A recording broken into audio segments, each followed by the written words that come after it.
ඉතාම ප්‍රසන්න දිනයක් හැම දිනටම අදත් කෝට්ටේ පාර්ලිමේන්තු පාරේ කුඹුගහදුවේ වල්පොල රාහුල ආයතනයේ ඉඳලා ඔබ හැමදෙනාම හමු වෙන්නේ මාසික බොහෝ දින සාකච්ඡාව සංഭാෂණ වැඩසටහන ඔස්සේ.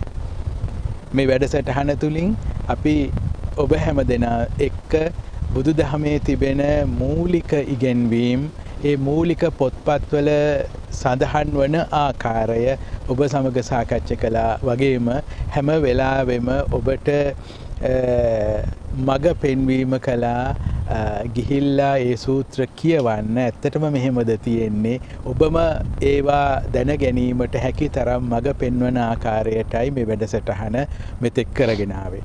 ඒ වගේම ඒ වැඩසටහනේ අවසාන වශයෙන් මෙන්න මෙච්චරයි මීට එහා දෙයක් නැහැ කියලා දොර වසා තැබීමක් නැහැ. ඔබට තවදුරටත් විවෘතව සොයා යන්න හැකිතරම් ඔබව ඒ ගවේෂණයට ඔබේ උනන්දුව ඇති කරවීම මේ වැඩසටහනේ අරමුණක්.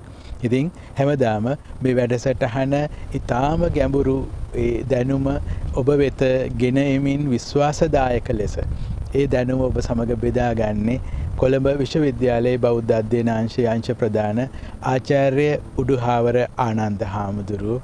ඉතින් අද දවසේත් උන්වහන්සේ ඔබ සමග ඒ සාකච්ඡාවට පැමිණ සිටිනවා. උන්වහන්සේ ඉතාම ආදරයෙන් වල්පොල රාහුල ආයතනය වෙනුවෙන් වගේම මේක නරඹන ඔබ හැම දෙනාම වෙනුවෙන් ආදරයෙන් පිළිගන්නවා.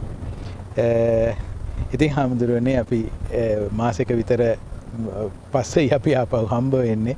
ඉතින් අද දවසේ අපි අපේ මාතෘකාව වෙන්නේ දානය නේද? දානය සම්බන්ධ පරිත්‍යාගය. ඒ හා බැඳුණු සරල අදහසේ ඉඳලා ආගමික අර්ථ දක්වා නේද? එතකොට යන්නේ ඒ සාකච්ඡාව මම පළමුවෙන්ම අහන්න කැමති මේ පරිත්‍යාගයේ නැත්නම් දන් දීම මේකේ පසුබිම මොකක්ද කියලා. සුබ දවසක් සියලු දෙනාටම. වල්පොල රාහුල ආයතනයට බොහොම ස්තුතිවන්ත වෙනවා මේ සඳහා අපිට ආරාධනා කිරීම පිළිබඳව. අපි අද සාකච්ඡා කිරීමට බලාපොරොත්තු වෙන්නේ මේ දානය නැත්නම් පරිත්‍යාගය කියන එක. මේ වචනවල හුඟක් ගැඹුරු අර්ථයක් තියෙනවා. අපේ සාකච්ඡාවේදී ඇතැම් තැන්වලදී අපි මේ වගේ ගැඹුරු අර්ථය මතු කරන්න උත්සාහ ගන්නවා. නමුත් අපි වැඩියෙන් අවධාරණය කරන්නේ මේකේ පොදු තත්ත්වය කියන එක පිළිබඳව. දැන් අපේ දානය නැත්නම් පරිත්‍යාගය කියලා අපි හඳුනා ගන්නා මේ චාරිත්‍රය නැත්නම් මේ සත් ක්‍රියාවලිය නැත්නම් මේ යහපත් ක්‍රියාව පිළිබඳව ඓතිහාසිකව කරුණු අධ්‍යයනය කරාම පේන දෙයක් තමයි මානව ඉතිහාසයේ ආරම්භයේ සිටම ඕනෝන් එකිනෙකා කෙරෙහි දයාවෙන් හා අනුකම්පාවෙන් යමක් බෙදා ගැනීම සහ පරිත්‍යාග කිරීම කියන එක සාමාන්‍ය චාරිත්‍රයක් බවට පත් වෙලා තියෙනවා කියන එක. දැන් ඒ නිසා මේක මානව ශිෂ්ටාචාරයේ නැත්නම් අපේ මානව ඉතිහාසය ගත්තොත් මේ මානව ඉතිහාසය නියෝජනය කරන සියලුම සංස්කෘතීන් වල පෙරදිග අපරදිග ඒ සියලුම සංස්කෘතීන් වල ඒ වගේම සියලුම ආගම් වල වර්තමානයේ ලෝකේ පවතින සියලුම ආගම්වල ඒ වගේම සියලුම සමාජ ආයතනවල මේ චාරිත්‍රය නැත්නම් මේ සත්ක්‍රියාව විවිධ අයුරින් පුහුණු කරනවා විවිධ අයුරින් ක්‍රියාවට නංවනවා. ඒ නිසා මේ දානේ නැත්නම් පරිත්‍යාගය කියන එක විශ්ව ධර්මතාවයක් හැටියට තමයි අපි මූලික වශයෙන් හඳුනාගන්නේ. ඊළඟට මේ යටතේ මූලික වශයෙන් අපිට දකින්න ලැබෙන දෙයක් තමයි තමා සතු දේවල් තමා සතුව පවතින යම් යම් දෑ අන්‍යයන් හා බෙදා ගැනීම අන්‍යයන්ගේ යහපත වෙනුවෙන් පරිත්‍යාග කිරීම. එතකොට ඒක ආගමට එනකොට ආගමේදී අපිට දකින්න ලැබෙන්නේ ඒ පරිත්‍යාගයට ආගමික අර්ථයක් ඉදිරිපත් කරලා තියෙනවා. එතකොට දේවවාදී ආගමක් හෝ ගත්තොත් එහෙම නැත්නම් දේවවාදී නොවන ආගමක් ගත්තත් දැන් ලෝකේ තියෙන අපි කතා කරන ප්‍රධාන ආගම් සියල්ලෙම වගේ ඒ පරිත්‍යාගය හා සම්බන්ධ ක්‍රියාවලියට ආගමික අර්ථයක් දීලා තියෙනවා. ඒතර ඒක පොදු තත්ත්වයක්. උදාර මුල් කාලේ සාමාන්‍ය මට්ටමේ තිබුණු මේ චාරිත්‍රය ආගම් විසින් ආගමික අර්ථයක් ඉදිරිපත් කළා සමාජය තුළ එය ක්‍රියාවට නැංවීම සඳහා අනුබල සපයලා තියෙනවා. ඒක දෙවෙනි කාරණය. ඊළඟට මේ පරිත්‍යාගය නැත්නම් බෙදා ගැනීමේ මූලික අරමුණ වන්නේ මොකද්ද? මිනිසා තුළ පවතින තෘෂ්ණාව සහ ආත්මාර්ථකාමීත්වය බැහැර කිරීම. ඒක තමයි මූලික අර්ථය. මෙතනදී මේක කවර ආගමික අර්ථයෙන් සිද්ධ කළත් කවර ආගමික අර්ථයක් මේකට ආරෝපණය කළත් සමාජීය අර්ථයක් ආරෝපණය කරත් ඒ කොමන තත්ත්වයක තිබුණත් මේකේ මූලික අර්ථය තමයි මිනිසා තුළ පවතින තෘෂ්ණාව සහ ආත්මාර්ථකාමී හැඟීම පාලනය කිරීමේ උපයෝගීතාවක් හැටියට නැත්නම් පාලනය කිරීමේ ක්‍රමවේදයක් හැටියට තමයි මේක අපිට මේ දානේ නැත්නම් පරිත්‍යාගයේ පසුබිම සාකච්ඡා කරනකොට පැහැදිලි වෙන්නේ. මේක අත්‍යවශ්‍යයි සමාජයකට. මේ බෙදා ගැනීම මේ පරිත්‍යාගය අත්‍යවශ්‍යයි. මොකද මේ පරිත්‍යාගය සහ මේ බෙදා ගැනීම ලෝකේ පවතින්නේ නැත්නම් මානව සමාජය තුළ අන්‍යෝන්‍ය සම්බන්ධතාවයක් ගොඩනගන්න බෑ. ඒක විශාල මේ අපි ගත්තොත් එහෙම ඒ සමාජ ඒ බෙදා ගැනීමෙන් තොර සමාජය නැත්නම් පරිත්‍යාගයෙන් තොර සමාජය හරිම වියලි තෙත් ගතියක් නැති මානව දයාව නැති මෛත්‍රිය නැති සමාජයක් හැටියට තමයි හඳුනා ගන්න පුළුවන්. එනිසා කවර ආගමක් කවර සමාජයක් කවර සංස්කෘතියක තුල උනත් මේ කියන සත්ගුණය ක්‍රියාත්මක වෙනකොට තමයි අන්‍යෝන්‍ය මානව බැඳීම් සහ මානව දයාව කියන එක වර්ධනය වෙන්නේ. ඒ නිසා මානව සමාජයක අන්තර්පුද්ගල සමාජ සම්බන්ධතා ගොඩනැගීමේදී මේ පරිත්‍යාගය සහ බෙදා ගැනීම අත්‍යවශ්‍ය සාධකයක්. එතකොට දැන් මේක වර්තමානයේ දෙවිදියකට ක්‍රියාත්මක වෙන බව අපිට පේනවා. එකක් තමයි ආධ්‍යාත්මික අර්ථයෙන්. ඒතකොට ආගම මූලික කරගත්ත ආධ්‍යාත්මික අර්ථයකින් මේක ක්‍රියාවට නැංවෙනවා. ඊට අමතරව මේක සමාජීය මට්ටමින් ක්‍රියාවට නැංවෙනවා. ආගමික අර්ථයෙන් තොරව සාමාන්‍ය විදියට සිද්ධ වෙනවා. එතකොට දැන් මේ தত্ত্বය අතීතයේ තිබුණේ බොහොම සරල මට්ටමින්. නමුත් දැන් වර්තමානයේ වෙන විට මේක සංකීර්ණ තත්වයට ඇවිල්ලා ආයතනගත වෙලා පරිත්‍යාගය සඳහා වෙන් වුණු ආයතන සංවිධාන පුද්ගලයන් අරමුණු ප්‍රතිපත්ති විශාල ප්‍රමාණයක් ක්‍රියාත්මක වෙනවා. ඒතකොට ලෝකේ පුරාම විවිධ මට්ටමේ සංවිධාන තියෙනවා.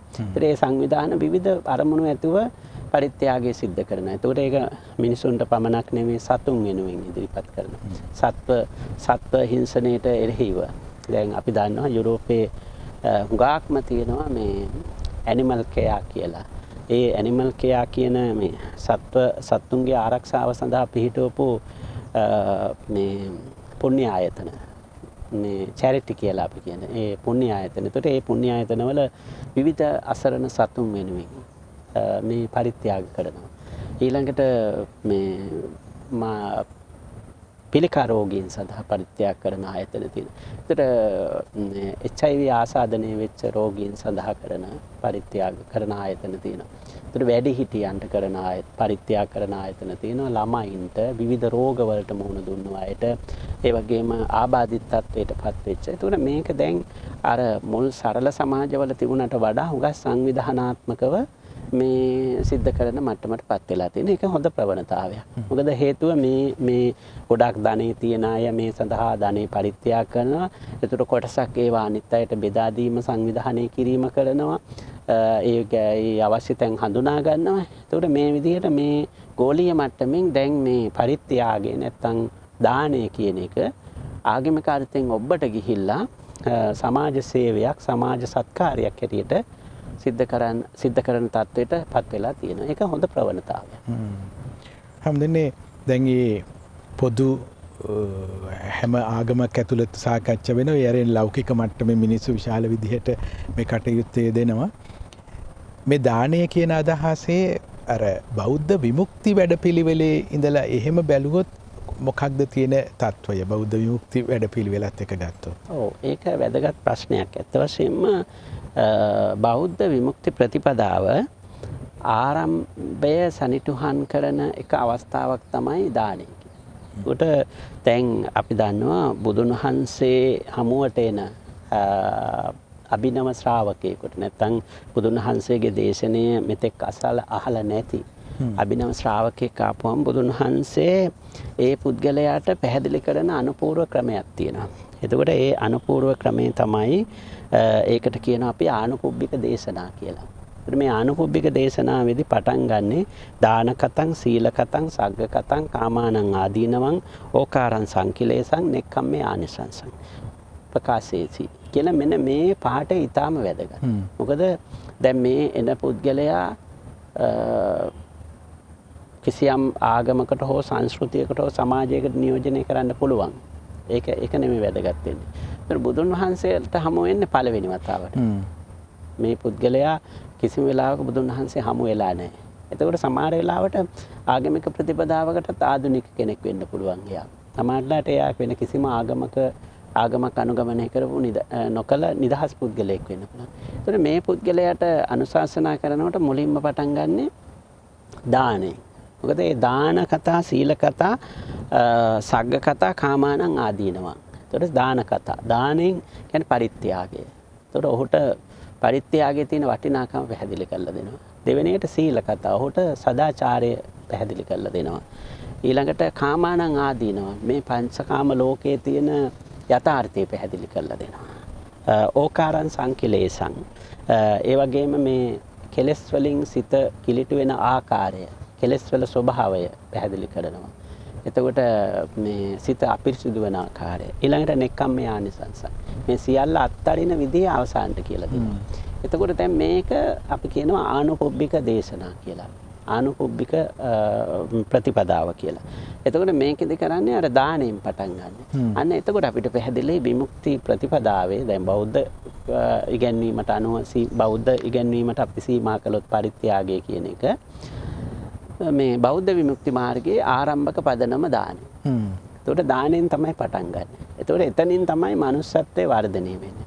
එතකොට අර කරකස චිත්තසංතානයක් තිබුණ පුද්ගලයාගේ මනස නැත්තම් සිත තෙත් භූමියක් බවට පත් කරනවා. වියලි කාන්තාරයක් වෙලා තිබුණු මේ සිත තෙත් භූමියක් බවට පත් කරනවා. අන්න තෙත් භූමියකට බවට පත් කළා එතන ඉඳලා එයා ටික ටික ඉස්සරහට අරගෙන යනවා. එතකොට බෙදා ගැනීම ගැන ඔහුට මුලින්ම කියනවා. අනිත් අයත් එක්ක බෙදා ගැනීමේ වැදගත්කම කියනවා. ඊට පස්සේ ඔහුට සදාචාරය ගැන කියනවා. ඊට පස්සේ ඔහුට ස්වර්ගය කියලා කියන්නේ සාමාන්‍ය පොදුවේ හැම ආගමකම ඉගැන්වෙන දිව්‍ය ලෝකයේ පිළිබඳව බලාපොරොත්තුවක් ඇති කරන එක. ඊට පස්සේ මේ ඔක්කොම කියලා තමයි අන්තිමට අර මේ පංචකාම ලෝකයේ තියෙන යථාර්ථය පැහැදිලි කරන්නේ සහ ඒවා කවදා හරි අත්හරින්න ඕන කියන එක පැහැදිලි කරන්නේ ඉන් අනතුරුව. එතකොට දැන් ඒ පැහැදිලි දැන් මෙයාගේ මනස ඊළඟට සූදානම් වෙනවා ක්‍රමයෙන්. ඒතර මෙයා තුල අර විමුක්ති ප්‍රතිපදාවේ මූලික හරය ටික ටික වර්ධනය වෙන්න පටන් ගන්නවා. දෙවෙනියට බුදුන් වහන්සේ ඉදිරිපත් කරන්නේ මොකද්ද?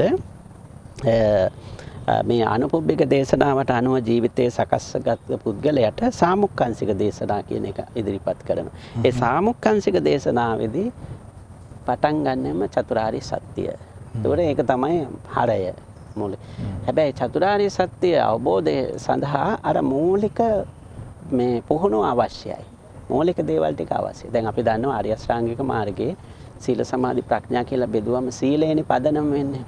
ඒකට සදාචාරයෙන් තමයි පදනම. ඊට පස්සේ මානසික සංවර්ධනය.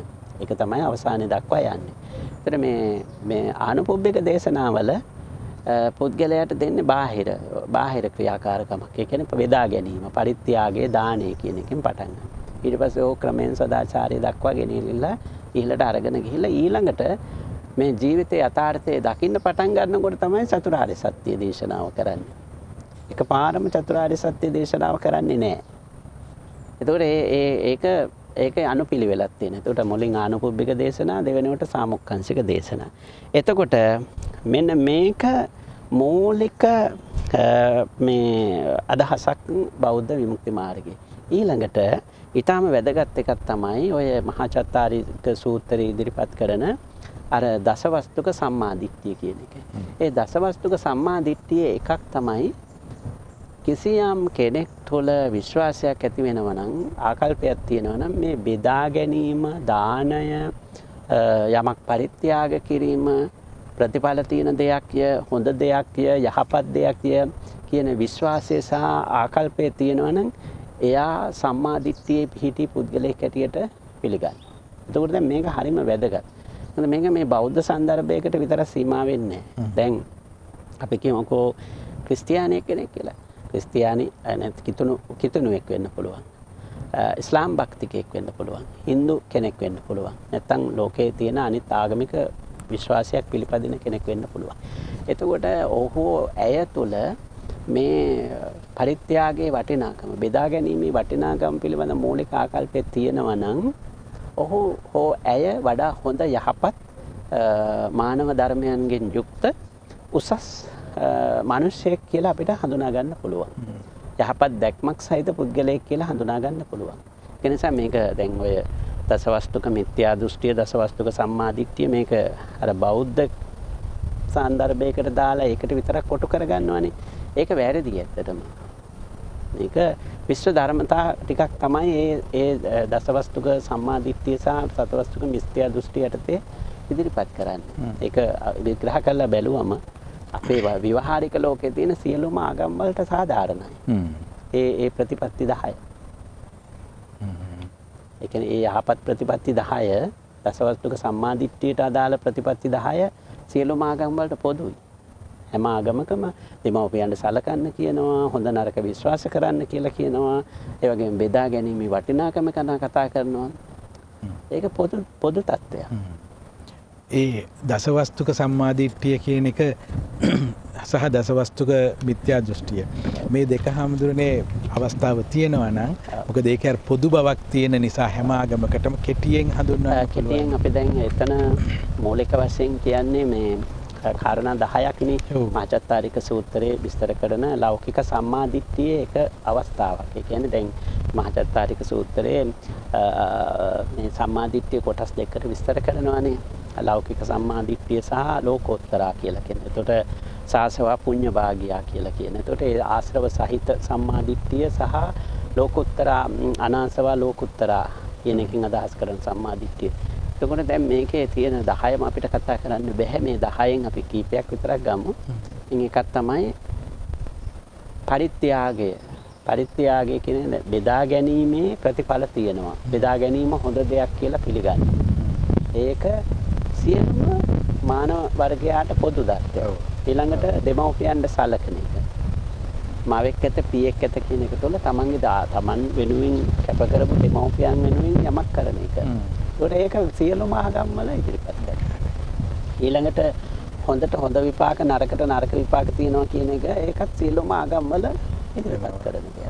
ඒතකොට ඔය උදාහරණ කීපෙන් අපිට පැහැදිලි වෙනවා මේ ඒක පොදුයි. පොදු තත්ත්වයක්. ඒ වගේම ආගම් විශේෂ ආගමක් නොවදහුවත් ඒත් මේවා ගරු කරනවා. එතකොට අනිත් එක දැන් මේ දසවස්තුක සම්මාදිට්ඨියේදී බුදුදහමේ සඳහන් කර බුදුදහමේ දැක්වෙන්නේ කිසියම් පුද්ගලයෙක් තුළ මේ දසවස්තුක සම්මාදිට්ඨිය තියෙනවා නම් සාකල්යෙන් මේ පුද්ගලයා හොඳ පුද්ගලයෙක්.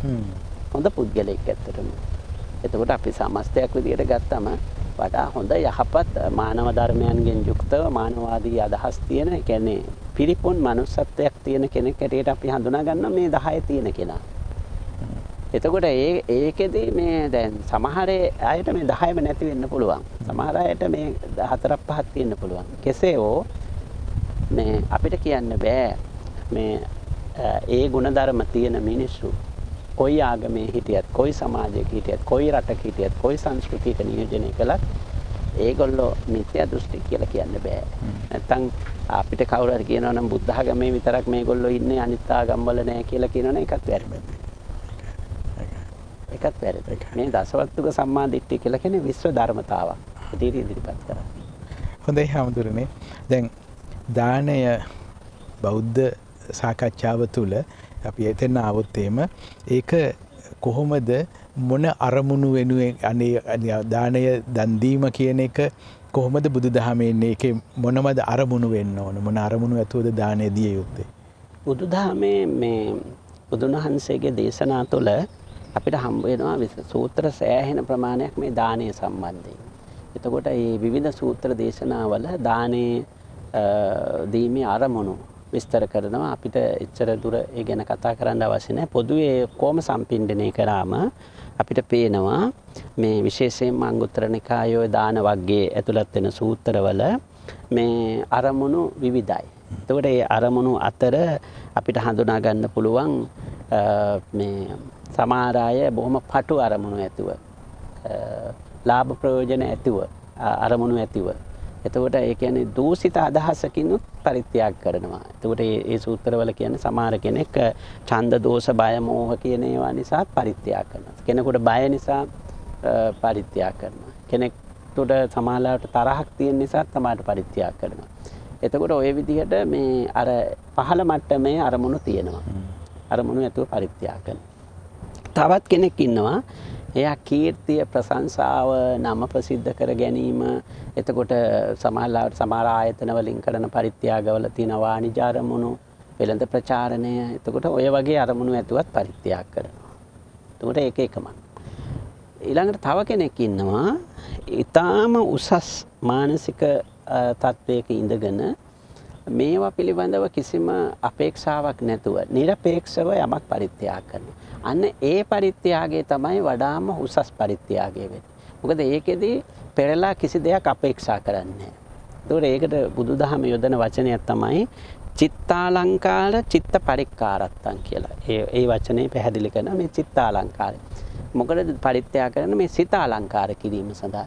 ඇයි සිත අලංකාර කරන්නේ? මේ සිත අලංකාර වෙන්න නම් සිතේ තියෙන කුණු කෙලෙස් ඉවත් කරන්න ඕන. එතකොට අර කෙලෙස් බැහැර කිරීම අරමුණු කරගෙන පරිත්‍යාග කරනවා. අන්න ඒක තමයි චිත්තාලංකාර කියන්නේ. චිත්ත පරික්කාර සිතට සහයෝගයක් හැටියට. සිත පිරිසුදු කිරීමේ වැඩපිළිවෙලට සහයෝගයක් හැටියට. මෙන්න මේක තමයි බුදුදහමේ දක්වන නිවැරදි දානය. ඒ කියන්නේ අපි මේ දානය බුදුන් වහන්සේ ඉදිරිපත් කරලා තියෙන්නේ තෘෂ්ණාව ක්ෂය කිරීම සඳහා. එතකොට දැන් අපි අර කලින් සාකච්ඡාවේදී කිව්වනේ විමුක්ති ප්‍රතිපදාවේ පදනම කියලා. එතකොට මේකේ අවසාන නිෂ්ඨාව මොකද්ද? තෘෂ්ණාව ක්ෂය කිරීම. මේකනේ ප්‍රධානම ගැටලුව දුක නිර්මාණය වෙන්න ප්‍රධානම හේතුව මේ තෘෂ්ණාව. මේ තෘෂ්ණාව නැති කරන්නට නම් මේ පරිත්‍යාගයත් අවශ්‍යයි. මොකද තෘෂ්ණාව කියලා කියන එක ඇත්තටම මහා දැවැන්ත පර්වතයක් වගේ එකක්. මේක ලේසියෙන් කඩලා විනාශ කරන්න බෑ. ඒක නිසා මේ දානයෙන් කරන්නේ අර මේ දැවැන්ත පර්වතය ටික ටික කඩන්න උත්සාහ ගන්න. අපි ළඟ තියෙන අර ආත්මාර්ථකාමීත්වය, අපි ළඟ තියෙන වස්තු තණ්හාව, අපි ළඟ තියෙන මේ බෙදා ගැනීමට තියෙන අකමැත්ත, අපි ළඟ බලවත්සේ පවතින තෘෂ්ණාව, මමත්වය, ආත්මාර්ථකාමීත්වය මෙන්න මේ කියන ආකල්ප මර්ධනය කිරීම සඳහා තමයි මේ දානේ ඉදිරිපත් කරලා තියෙන්නේ. එතකොට අන්න ඒ අරමුණ පෙරදැරිව සිද්ධ වෙන දානේ තමයි වඩා උසස් දානය. එතකොට දානේ විවිධ අරමුණු ඇතුව සිද්ධ කරනවා. යහපත් අරමුණු තියෙනවා, අයහපත් අරමුණු තියෙනවා. ඒකයි මම අර සඳහන් කරේ සමහර කෙනෙක් ඡන්ද දෝෂ බය නිසා දෙන්න පුළුවන්, පරිත්‍යාග කරන්න පුළුවන්. බය නිසා. දැන් සමහරට අපිට මේක දුන්නේ නැත්නම් මට ප්‍රතිලාභයක් ගන්න බැරි වෙනවා. මං ගැන මේ වැරදි වැටහීමක්. එතකොට අපිට ඒගොල්ලෝ කරදර කරයි දුන්නේ නැත්නම් ආදි වශයෙන්. ඒක කිලිටි අදහසින් කරන එක. ඊළඟට මේ දානය නිසා මගේ නම් ප්‍රසිද්ධ වෙනවා, මට වෙනත් ලාභ ප්‍රයෝජන ලබා ගන්න පුළුවන්, මම මගේ සත්ගුණේ ප්‍රකාශ වෙනවා කියලා ඒ වගේ පටු අරමුණක් ඇතිව දෙන්න. හැබැයි බුදුදහම කියන වඩාම නිවැරදි පරිත්‍යාගය තමයි කිසිම අපේක්ෂාවක් නැතුව අඩුම තරමේ දිව්‍ය ලෝක මනුෂ්‍ය ලෝක සම්පත්වත් ප්‍රාර්ථනා කරන්නේ නැතුව කිසිම බලාපොරොත්තුවක් නැතුව. දැන් අපි ආගමික අර්ථයට ගියාම හුඟක් අය පරිත්‍යාග කරනවානේ මේ දාණයෙන් මට දිව්‍ය ලෝක සැප, මනුෂ්‍ය ලෝක සැප, දීර්ඝායුෂ අන්න ඒවවත් නැතුව, එහෙම කිසිම අරමුණක් නැතුව සම්පූර්ණයෙන්ම නිර්පේක්ෂව. අන්න ඒක උසස් දානය, ඒක උසස් පරිත්‍යාගය. එතකොට මෙතන තව මතක තියාගත යුතු දෙයක් මේ දානය සහ ඡාගය කියලා කියන්නේ දෙකක්. අපිට දැන් වෙලාව මදි ඒක සාකච්ඡා කරන්න. මේ ඡාග කියලා කියන හුඟක් ඉහළ තත්වයක්. ඒකට දානය කියලා කියන්නේ ටිකක් පහළ. ඒතකොට දානය ප්‍රගුණ කරලා ඒ දානය හරහා මනස සංවර්ධනය කරාට පස්සේ ඇතිවන තත්වය තමයි ඡාග කියලා කියන්නේ. ඒතකොට ඡාග කියන එක හුඟක් ගැඹුරින් විස්තර කරන්නේ. එතකොට මේ ආධ්‍යාත්මික අරමුණු මූලික කරගෙන කරන පරිත්‍යාගය තමයි වඩාම නිවැරදි පරිත්‍යාගය. ඒකට අපි යමක් කාට හෝ කිසියම් කෙනෙකුට දෙනවා නම් ඒක ගැන පෙරලා මොකොත් අපේක්ෂා කරන්නේ නැතුව ඒ ගැන අපි විනිශ්චය කරන්නේ නැතුව මං මෙයාටද මේ කියන්නේ දැන් සමහර අය කල්පනා කරනවානේ බෞද්ධ හැටියට කීමක භික්ෂුන් වහන්සේලාට දෙන එක හොඳයි අනිත් අයට දෙන එක හොඳ නැහැ කියලා. ඒත් එහෙම නැහැ. එහෙම ભેදයකින් තොරව මගේ මේ දානේ පරමාර්ථය මේ තෘෂ්ණාව ක්ෂය කිරීම කියන එක. අන්න ඒ අරමුණෙන් යුක්තව කවරෙන් උදෙසා පරිත්‍යාග කරනවා නම් ඒක තමයි නිවැරදි සහ අර්ථවත්ම පරිත්‍යාගයේ හැටියට බුදුන් වහන්සේ අදහස් කරන්නේ. දැන් මේක නෙමෙයි අපේ තියෙන්නේ. මේක දැන් අපි මේක යටපිලා අපි අර පළවෙනි සහ දෙවෙනි අරමුණු වල ඉන්නේ. එක්කෝ අපි නරක අදහසකින් පරිත්‍යාග කරනවා. එහෙම නැත්නම් අපේට ආයෝජනයක් විදිහට ඊට වැඩි දෙයක් ලබා ගැනීම. ඒක තමයි ඔය අමාරු පරිත්‍යාග කළා නම කිව්වේ නැත්නම් වර්ණනා කරේ නැත්නම් නම් ප්‍රසිද්ධ කළේ නැත්නම් අපවුරණ වෙන්නේ. ඒකට යාගේ පරිත්‍යාගය හොඳ වුණාට ඒක කිලිටි පරිත්‍යාගය කිලිටි වෙලා තියෙනවා. කෙලස් වලින් කිලිටි වෙලා තියෙනවා. එතරම් මේ දෙන දෙයට වඩා බලාපොරොත්තු වෙනවා දීලා. එතරම් දීලා නෙවෙයි තියෙන්නේ ඊට වැඩි දෙයක් ගැනීම. ඔව් ගැනීම තියෙනවා. ඒක ආයෝජනය කරලා තියෙනවා. මෙතනදී හැමදෙර හරි ලස්සන අර දන් දිය යුත්තේ ඇයි කියන්නේ හිත ලස්සන වෙන්න. හිත ලස්සන වෙන්න. චිත්තාලංකාර සහ චිත්ත පරික්කාර කියන වචනේ යොදලා තියෙනවා. එතකොට මේ සිත අලංකාර කරගන්න. අලංකාර. ඒ කියන්නේ නොදෙන සිත අවලස්සනයි කියලා එතකොට කියන්න පුළුවන් නේද? ඒක හරි ලස්සන කීමන. ඒ මොකද තෘෂ්ණාවෙන් කිල්ට වෙලානේ තියෙන්නේ. තෘෂ්ණාවෙන් කිල්ට වෙලා තියෙනවා. අනිත් පැත්තෙන් ඒ නොදෙන සිත කරකස එකක්. තෙතක් නෑ. තෙතක් නෑ වියලි පොළවක්. ඒකේ මුකුත් වැඩෙන්නේ නෑ. අපේ සිත කියන පොළව තෙත් කරනවා දානේ මගේ. ඒක හරි. ඒකට අපි අනිත් එක අපි පරිත්‍යාග කරන්නේ කරුණාව සහ මෛත්‍රිය පෙරදරි කරගන්නේ. ඔව්. ඒකට අපි කෙනෙකුට අනුකම්පා කළා කරුණාවෙන් මෛත්‍රියෙන් කරන්නේ. එතකොට ඒක තෙත් ගුණයක් අපේ හිතේ තියෙන. ඒක හරි. ඒකට මේකෙන් කරන්නේ මේ තෙත් ගුණය. දැන් මෙතන මතක තියාගන්න ඕන බෞද්ධ සන්දර්භයකට විතරක් අපි සීමා කරොත් මේ සාකච්ඡාව අපි දානේ කියන එක මෙතනදී බුදුන් වහන්සේ මේක ඉදිරිපත් කරලා තියෙන්නෙම මේ මානව సంతානය තෙත් භූමියක් බවට පත් කරලා ඒ තුල වඩාත්ම උසස් බීජ රෝපණය වෙන්න අවශ්‍ය කරන භූමිය සකස් කිරීමේ අර්ථය. එතකොට ඒ තෙත් භූමිය තුල වර්ධනය වෙන්නේ කරුණාව, මෛත්‍රිය, පරිත්‍යාගය, දයාව, අනුකම්පාව, පරාර්ථකාමීත්වය ඒවා. එතකොට දැන් ඒකේ ඊට පස්සේ වෙන්නේ ඉවත් වෙලා යන්නේ මොනවාද? තෘෂ්ණාව, ආත්මාර්ථකාමීත්වය. ඒව තමයි ඉවත් වෙලා යන්නේ. එතකොට හැමදුන්නේ දානේ නිකන් විවිධ අවස්ථා කොහොමද බෞද්ධ ඉගැන්වීම් වල එන්නේ? දැන් අපි දානේ කිව්ව ගමන්ම අපි අපේ තියෙන දුර්වලකමක් තමයි විශේෂයෙන්ම මේ බෞද්ධ සමාජයේ මම දැක්ක ලොකුම දුර්වලකම තමයි දානේ කිව්ව ගමන් හරි පටු අර්ථයකින් තමයි මේක විග්‍රහ කරගන්නේ. සමහරවිට දානේ කිව්ව ගමන් මතක් වෙන්නේ මේ භික්ෂුන් වහන්සේලාට දෙන දානේ. ඔව්. ඒ දානේ. ඊටසේ මේක බුදුදහම වර්ධව වටහා ගැනීම. මේ දානේ ඉතා පුළුල් අර්ථයකින් ඉදිරිපත් කරලා තියෙනවා. දැන් අපි මූලාශ්‍ර වලට ගියොත් එහෙම ත්‍රිපිටක මූලාශ්‍ර වල දක්වන විදිහට අපිට තියෙනවානේ ආමිෂ දාන, ධර්ම දාන කියලා දෙකක්. එතකොට මේ ආමිෂ දාන කියලා කියන්නේ අපි භාවිතා කරන ආහාර පාන, ඇඳුම් පැළඳුම්, නිවාසය වගේ මූලික අවශ්‍යතාවලට අදාළ භෞතික දේවල් බෙදා ගැනීම. ධර්ම දානේ කියන්නේ දැනුම බෙදා ගැනීම. එතකොට අපි බෞද්ධ සන්දර්භයට විතරක් සීමා කරොත් ධර්මයේ බුදුන් වහන්සේගේ ධර්මයේ පිළිබඳව දැනුවත් කිරීම. අපි මේක තව ටිකක් පුළුල් කරලා ගත්තොත් දැනුම ලබා දී. එතකොට මේක අතිශය පුළුල්. සමාජයක් දැනුවත් කිරීම ගන්න පුළුවන්.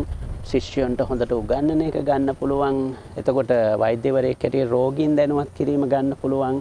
එතකොට වෙන තාක්ෂණය පිළිබඳව ඉගෙන ගත්ත කෙනෙක් ඒ පිළිබඳව සමාජය දැනුවත් කරනවා වෙන්න පුළුවන්. විද්‍යාඥයෙක් ඒ විද්‍යා දැනුම නිෂ්පාදනය කරලා ඒ දැනුම බෙදා හරිනවා වෙන්න පුළුවන්.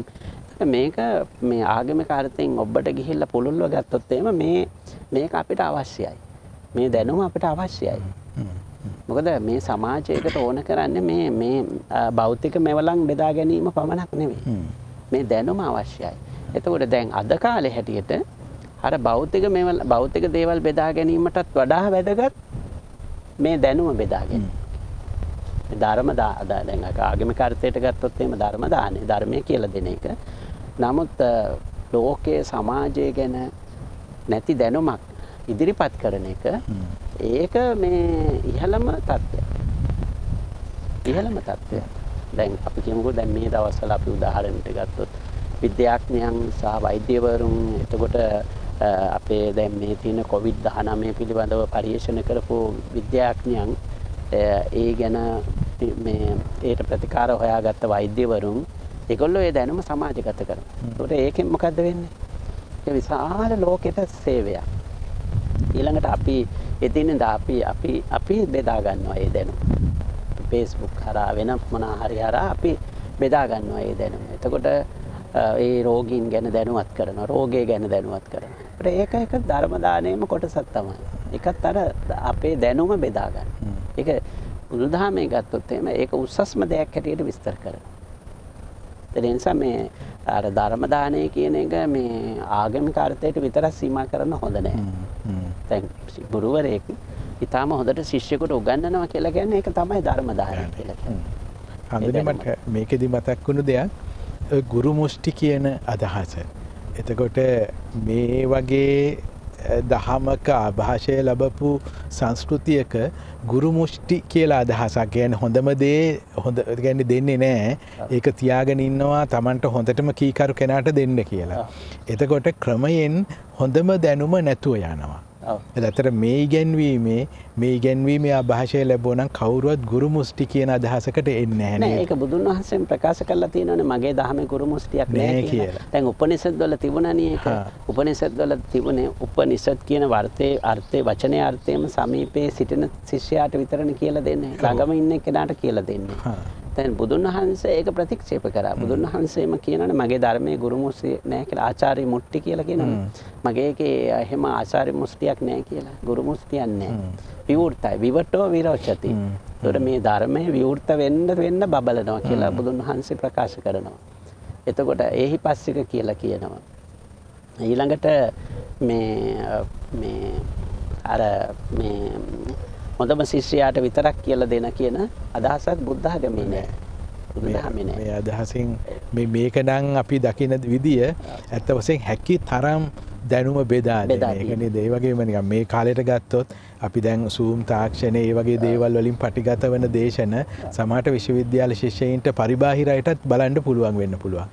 ඇත්තට මේක හොඳ නේද? ඒ කියන්නේ හැකි තරම් මේක ව්‍යාප්ත වෙන එක හොඳම දැනුම බෙදා දීමට අපි බිය විය යුතු නැහැ ඇත්ත වශයෙන්ම. ඒ වගේම අපි දැනුම ගැනීමටත් බිය විය යුතු නැහැ. දැනුම අපිට අවශ්‍යයි. සමාජයේ පැවැත්ම සඳහා. එතකොට මේ තවත් ඔබට ගිහිල්ලා බුදුදහමේ ඉදිරිපත් කරන තව දානයක් තමයි අබේ දානය කියලා කියනවා. හිංසනයෙන් තොරවීම. හිංසනයෙන් තොරවීම. දැන් මේක ලංකා ඉතිහාසයේ ඔය අබේ දානය කියන එක හුඟක් ප්‍රබලව ක්‍රියාවට ලක් කරපු චාරිත්‍රයක් නේ. එතකොට ඔය මාඝාතේ පැනවුවා කියලා කියන්නේ. අර සමහර රජවරු මාඝාතේ පනවලා තියෙන ඒ කියන්නේ සත්ව ඝාතනය සම්පූර්ණයෙන්ම තහනම් කරලා තියෙනවා. ඒ වගේම අශෝක රජුරෝ ඒක ක්‍රියාවට නංවලා තියෙනවා.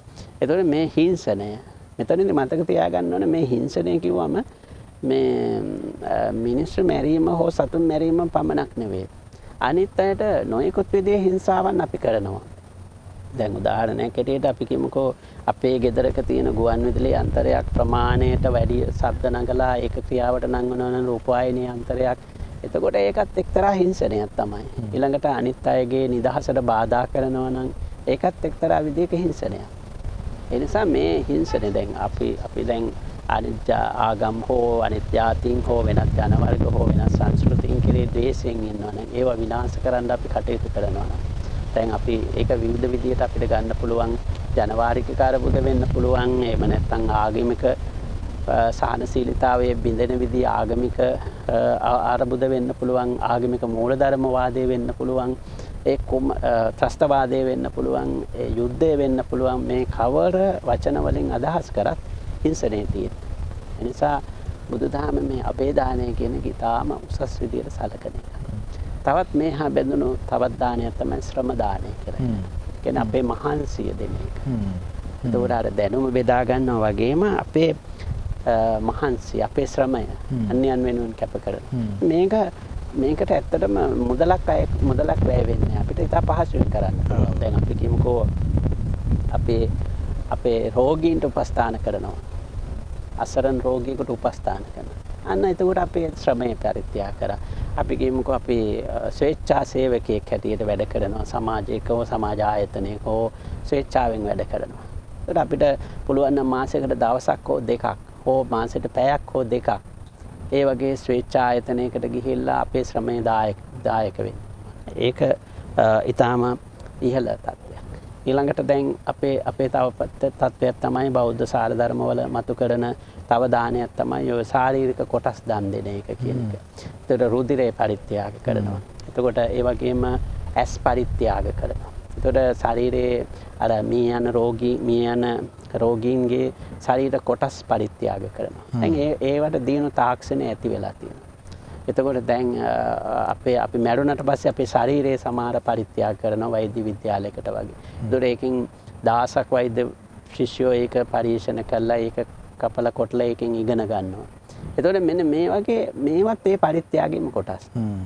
එතකොට ඒ අනුව ගත්තම මේ පරිත්‍යාගය කියන එක මේ ඊටාම පුළුල් අර්ථයකින් අපිට ක්‍රියාවට නංවන්න පුළුවන්. නමුත් අපිට වැරදිලා තියෙන්නේ අපි මේක ඊටාම පටු ආගමික අර්ථයකට විතරක් සීමා කරලා තියෙනවා. ආගමික අර්ථයකට සීමා. දැන් මේ කියන දේවල් සියලුම ආගම්වල අනුගමනය කරනවානේ. මේ දානය කියන මේ භෞතික වශයෙන් බෙදා ගන්න එක විතරක් නෙවෙයිනේ. දැන් ධර්ම දානයට අදාළ දැනුම බෙදා ගන්න එක. ශ්‍රම දානයට අදාළ ශ්‍රමය බෙදා ගන්න. එතකොට අබේ දාන. එතකොට ඔය කියන අර ශරීර කොටස් දෙන එක. ඒතර ඒක හැම සමාජයකම උසස් දෙයක් හැටියට පිළිගන්නවා. ඊළඟට බුදුන් සමයට අපිට සීමා කරොත් එම සතර සංග්‍රහ වස්තු ගත්තොත් එම සතර සංග්‍රහ වස්තු වල දානය, ප්‍රියවචනය, අර්ථචර්යාව, සමානාත්මතාවය. ඒතකොට ඒක සතර සංග්‍රහ වස්තු විස්තර කරන්නේ සමාජයේ නැමැති මේ රටේ රෝදයේ කඩෑනේ වගේ කියලා. මේ රෝදය හරියට අර හයි වෙලා තියෙන මේ කඩෑනේ කියලා කියන්නේ. දැන් අපේ රෝද අපේ වාහනේ රෝද හයි වෙලා තියෙන ඇනවලින්නේ. එතකොට මේ සතර සංග්‍රහ වස්තු හරියට මේ රෝදේ කරකවන්න පහසු වෙන ඇන වගේ. රෝදේ ගැලවිලා යන්නේ. එතකොට සමාජයේ ඉදිරියට පැවැත්ම සඳහා මේ කියන සතර සංග්‍රහ වස්තු අවශ්‍යයි. එකක් තමයි දානය. ඒතකොට ඒ නිසා විවිධ ප්‍රභේද යටතේ මේක හඳුනා ගන්න පුළුවන්. අපි සංක්ෂිප්ත කරොත් මේ සාකච්ඡාවේ මේ කාරණය අපේ ජීවත් වෙන භූමිකාව සහ අපි නියෝජනය කරන භූමිකාව තුළ විවිධ ආකාරයෙන් මානව වර්ගයාගේ සහ සමාජයේ සහ ලෝකේ නැත්තම් සත්වයන්ගේ පරිසරයේ පැවැත්ම සඳහා අපිට විවිධ විදිහට දායක වෙන්න පුළුවන්. විවිධ විදිහේ පරිත්‍යාග කරන්න පුළුවන්. දැන් ගහක් හිටවනවා කියන එකත් අර දානයේම කොටසක්. අපි කියමුකෝ අපි හොඳ පළතුරු ගහක් හිටවුවට පස්සේ ඒ ගස වැඩුණාට පස්සේ ඒ ගසෙන් කී දෙනෙක් ආහාර සපය ගන්නවා. සත්තු ජීවත් වෙනවා. පරිසරයට, ස්වභාව ධර්මයට. ඒතකොට ඒ නිසා මේ වාගේ තියෙන්නේ අර පරිත්‍යාගයම තමයි. සමහර අපේ වැඩිහිටියෝ මොකද කරේ දරුවෝ වෙනුවෙන් ගස් හිටවවනේ. එයාට කන්න නෙමෙයි. දැන් පොල් ගහක්, දෙල් ගහක් හිටෙව්වේ එයාට කන්න නෙමෙයි. එයාගේ අනාගත පරම්පරාව. මේකත් ඒ පරිත්‍යාගයම කොටස. මේක අපිට විවිධ විදිහට කරන්න පුළුවන්. මුගක් විට හිතනවා මේක මේ නිකන් කැම ටිකක් දෙන එක කියලා. නෑ ඒක නෙමෙයි. එදිනෙදා පාරේ යන අහිංසක අසරණ කෙනෙකු රෝගියෙකුට බස් එකට නගින්න උදව් වෙනවා කියන එකත් එක් දානයක්. ඒක පරිත්‍යාගයක්. ඒක විවිධ විදිහට කරන්න පුළුවන්. ඔව් හම්දුවර කියපු අර තෙත් පොලවක් කියන එක. ඒ කියන්නේ යම් කෙනෙක්ට අර කිව්වා වගේ බස් එකට නගින්න කියලා උදව් වෙනවා. ඒක කරන්න පුළුවන් තෙත් හදවතක් තියෙන මිනිස්සෙකුට. එතකොට අන්න එවැනි චරිතයක් ගොඩනගන එකට ක්‍රමයක් නේද? එනිසා මේක ආගමික අර්ථයකට සීමා කරන්නේ නැතුව, පටු කරන්නේ නැතුව පොළොල් දැක්මක් සහිතව මේ බෙදා ගැනීම, දානය, පරිත්‍යාග කියන එක අපේ ජීවිතය තුළ සහ අපේ එක් එක්කෙනාගේ භූමිකාව තුළ විවිධ ආයුරින් ක්‍රියාවට නංවන්න පුළුවන්. හම්දුනේ දැන් මේ බෞද්ධ සමාජයට අදාළව කතා කරෝතින් සාංගික දානය බොහොම වැදගත් කොට සලකනවා. ඒ වගේම කෙනෙක් මිය ගියාමත් සාංගික දානයක් දීම. ඒ වගේම මේ කොරෝනා තත්ත්වය යටතේ සාංගික දානෙ දී ගන්න බැරි කමෙන් හිතේ අමාරු අයත් ඉන්නවා. මෙන්න මේ පරිසරේ මම කැමතියි අහන්න මේ සාංගික දානය ඒක ගැන කොහොමද ඒක අපේ මේ සාකච්ඡාව කොටසක් හැටියට. දැන් සංඝික කියලා කියන්නේ පොදු පරිභෝජනය කියන්නේ. සංඝ කියලා කියන්නේ පොදු කියන එකයි. සමූහය කියන අර්ථය. එතකොට මේ පොදු පරිභෝජනය පිළිබඳව විනය පිළිවෙත විනය පිටකයේ වෙනම සඳහන් කරලා තියෙනවා. එතකොට ඒක ආරාමික දීපල කළමනාකරණය පිළිබඳ ආරාමික දීපල පරිශීලනය පිළිබඳව විධි නියමයන් තමයි ඒ කොටසට අදාළ වෙන්නේ. ඒකට සේනාසනක් කන්දකයේ වගේ මේ කන්දක ග්‍රන්ථවල මේ සංඝික දීපල පරිභෝජනය කිරීම පිළිබඳව සහ ඊට අදාළ විධි නියමයන් ඉදිරිපත් කරලා තියෙනවා. ඒක එක කාරණයක්. ඒකට දෙවෙනි තමයි දක්ඛිනා විභංග සූත්‍රයේ මූලික කරගෙන සංඝික දානය පිළිබඳව කරන සාකච්ඡාව. එතකොට විවාහාරික සමාජයේ සංඝික දානය පිළිබඳව අදහස් පෝෂණය වෙලා තියෙන්නේ දක්ඛිනා විභංග සූත්‍රයේ ඉදිරිපත් කරන කාරණා සහ විශේෂයෙන්ම ඒ අට කතාව දක්ඛිනා විභංග අට කතාවේ ඉදිරිපත් කරන කාරණා මූලික කරගෙන. එතකොට මේ සූත්‍රයේ මේ ප්‍රජාපති ගෞතමිය සිවුරක් සකස් කරගෙන ඇවිල්ලා බුදුන් වහන්සේට පූජා කරන්න සූදානම් වෙනවා. ඒ සූදානම් වෙන වෙලාවේදී බුදුන් වහන්සේ ඇයට මතක් කරනවා මේක සංඝයාට දෙන්න කියලා. සංඝයාට පූජා කරන්න. එතකොට මටත් පූජා කළා හා සමාන වෙනවා. ඒතර බුදුන් වහන්සේ මෙතනදී තමනුත් සමූහයේ කොටසක් හැටියට තමයි තමන් වහන්සේ සමූහයේ කොටස් කෙනෙක් හැටියට තමයි අර්ථකථනය කරන්නේ. එතකොට දැන් මේකෙදී ප්‍රජාපති ගෞතමිය මුලින් ඒකට කැමැත්තක් දක්වන්නේ මොකද ඇය මේක සකස් කරේ බුදුන් වහන්සේ වෙනුවෙන්මයි. එතකොට නමුත් බුදුන් වහන්සේ සඳහන් කරන්නේ මේක සංඝයාට පූජා කරන්න මේ එතකොට සංඝයාට පූජා කරාම මාත් එහි කොටස්කරුවෙක් වෙනවා කියලා. මේ අවස්ථාවේ ආනන්ද හාමුදුරුවෝ මතක් කරනවා මේ ප්‍රජාපති ගෞතමිය තෙරුවන් සරණ ගියේ නැත්තම් තිසරණේ පිහිටියේ ඔබ වහන්සේ නිසා ඇය චතුරාර්ය සත්‍ය අවබෝධ කරේ ඔබ වහන්සේ නිසා. ඒ නිසා ඔබ වහන්සේට කරන උපහාරයක් ඇටින් මේ සිවුර ඔබ වහන්සේට තමයි සුදුසු කියලා. එතනදී බුදුන් වහන්සේ ප්‍රකාශ කරනවා යම් ගුරුවරයෙකුගේ සහයෙන් බුදුදහම අවබෝධ කරගත් විට එවැනි ඒ ගුරුවරයාට අපට කෙසේවත් වන්දි ගෙවන්න බෑ කියලා. ඒ මොකද මේ වටිනා දහම කියලා දුන්න ගුරුවරයෙකුට ඊට ප්‍රතිපකාර වශයෙන් විවිධ බාහිර දේවල් වලින් සත්කාර සම්මාන කළාට ඒ ප්‍රතිචාර දැක්වීම පරිපූර්ණ නෑ කියන්නේ. එතකොට මෙතන ඊටම වැදගත් කාරණයක් ඉදිරිපත් වෙනවා. එතකොට මේ දැනුම මේ චතුරාර්ය සත්‍ය පිළිබඳ දැනුම දේශනා කරන නැත්නම් ඉදිරිපත් කරන ගුරුවරයා නැත්නම් අපි කියමුකෝ ශාස්ත්‍රවරයා පිළිබඳව ශ්‍රාවක මනස තුල මේ ශ්‍රාවකයා නැවත ඒ ගුරුවරයාට අර බාහිර දේවල් වලින් ප්‍රතිචාර දක්වන්න යෑම අර්ථ ශූන්‍යයි කියන එකයි එකකින් කියන්නේ. ඒ කියන්නේ මේ ධර්මය අවබෝධ කරගන්න උදව් කරපු කෙනාට බාහිරින් දේවල් පරිත්‍යාග කළා මේ යුතුයකම ඉෂ්ට කරන්න බෑ කියන එක. ඒ තමන්ගේ වගකීමෙන් නිදහස් වෙන්න බෑ කියන එක. එතකොට ඒකෙන් පේන්නේ මේ එවැනි තත්වයකට මේ බුදුන් වහන්සේ මේ සමාජයේ කියන්නේ සංඝ සංවිධානයේ හෝ බුදුන් වහන්සේ එවැනි ලාභ ප්‍රයෝජන තත්වයට ගන්න නෙවෙයි. කියන්නේ දැන් මේ චතුරාර්ය සත්‍ය පිළිබඳ උගන්වන්නේ ලාභය වැඩි කරගන්න නෙවෙයි කියන එක. තමන්ට මේ නැති කීර්ති ප්‍රශංසා හෝ භෞතික දේවල් අපේක්ෂාවෙන් නොවන කියන එක ඒ කාරණයෙන් පැහැදිලි. ඒක එක කාරණයක් මේ සූත්‍රයේ සාකච්ඡා කරනවා. දෙවෙනි එක තවත් එකක් තමයි මේ දානයේ ප්‍රභේද විස්තර කරනවා. විවිධ දාන. එතකොට මේකෙදි පැහැදිලි කරනවා පුද්ගලික දාන 14ක් විස්තර කරනවා. පුද්ගලිකව කරන්න පුළුවන් දාන 14ක් කියලා කියනවා. එතකොට මේ ඒක බෞද්ධ සන්දර්භයට අනුව විස්තර කරන්නේ පටන් ගන්නේ තිරිසන් සතෙකුගෙන්. තිරිසන් සතෙකුගෙන් සිට බුදුන් වහන්සේ දක්වා. එතකොට මේකට අයිති වෙනවා තිරිසන් සතුන්. එතකොට අර මාර්ගඵලලාභීන් මාර්ගඵලලාභී නොවන පෘථග්ජනයන් මේ ඔක්කොම මේ ටිකට ඇතුළත් වෙනවා. එතකොට අර මේ පුද්ගලික වශයෙන් මේ පරිත්‍යාගය කරන්න පුළුවන් කෙනෙකුට මේ අවස්ථා 14ක් යටතේ. පුද්ගලයන් දාන වස්තු නැත්තම් අර පුද්ගලයන් 14ක් මූලික කරගෙන. ඒතර ඒකට තිරිසන් සතුත් ඇතුළත් වෙනවා. පටන් ගන්න තිරිසන් සතුත්. හරි. ඒකට තිරිසන් සතුන්ට ආහාර පාන සපයන එක. ඊළඟට විස්තර කරනවා දාන 7ක් සංඝික දාන යටතේ. සංඝික දාන යටතේ සංඝයා හෙවත් සමූහය නියෝජනය කරමින් දෙන දාන. අන්න ඒව තමයි පොදු පරිභෝජනය. අර මුල් 14 පුද්ගලිකයි. එනවා අර දාන අර මේ සංඝික දාන කියන එක පොදු. එතකොට මෙන්න මේක ඊටාම වැදගත්. එතකොට මේකෙන් තමයි ඔය සංඝික දාන සංකල්පය නිර්මාණය වෙන්නේ. දැන් අපි භාවිතා කරන සංඝික දාන සංකල්පය නිර්මාණය වෙන්නේ. මේකේ සංඝික දාන 7ක් තියෙනවා. ඒකට එකක් කීපයක් මම කිව්වොත් මේ බුදුන් ප්‍රධාන සංඝයාට ඔබතෝ සංඝයාට දෙනවා. බුදුන් වහන්සේ මූලික කරගෙන බුදුන් වහන්සේ භික්ෂු සංඝයා සහ භික්ෂුණී සංඝයා එක දාන. එතකොට මේ බුදුන් වහන්සේ නැතුව භික්ෂු සහ භික්ෂුණී සංඝයා. ඒතර භික්ෂුන් නැතුව භික්ෂුණී සංඝයා.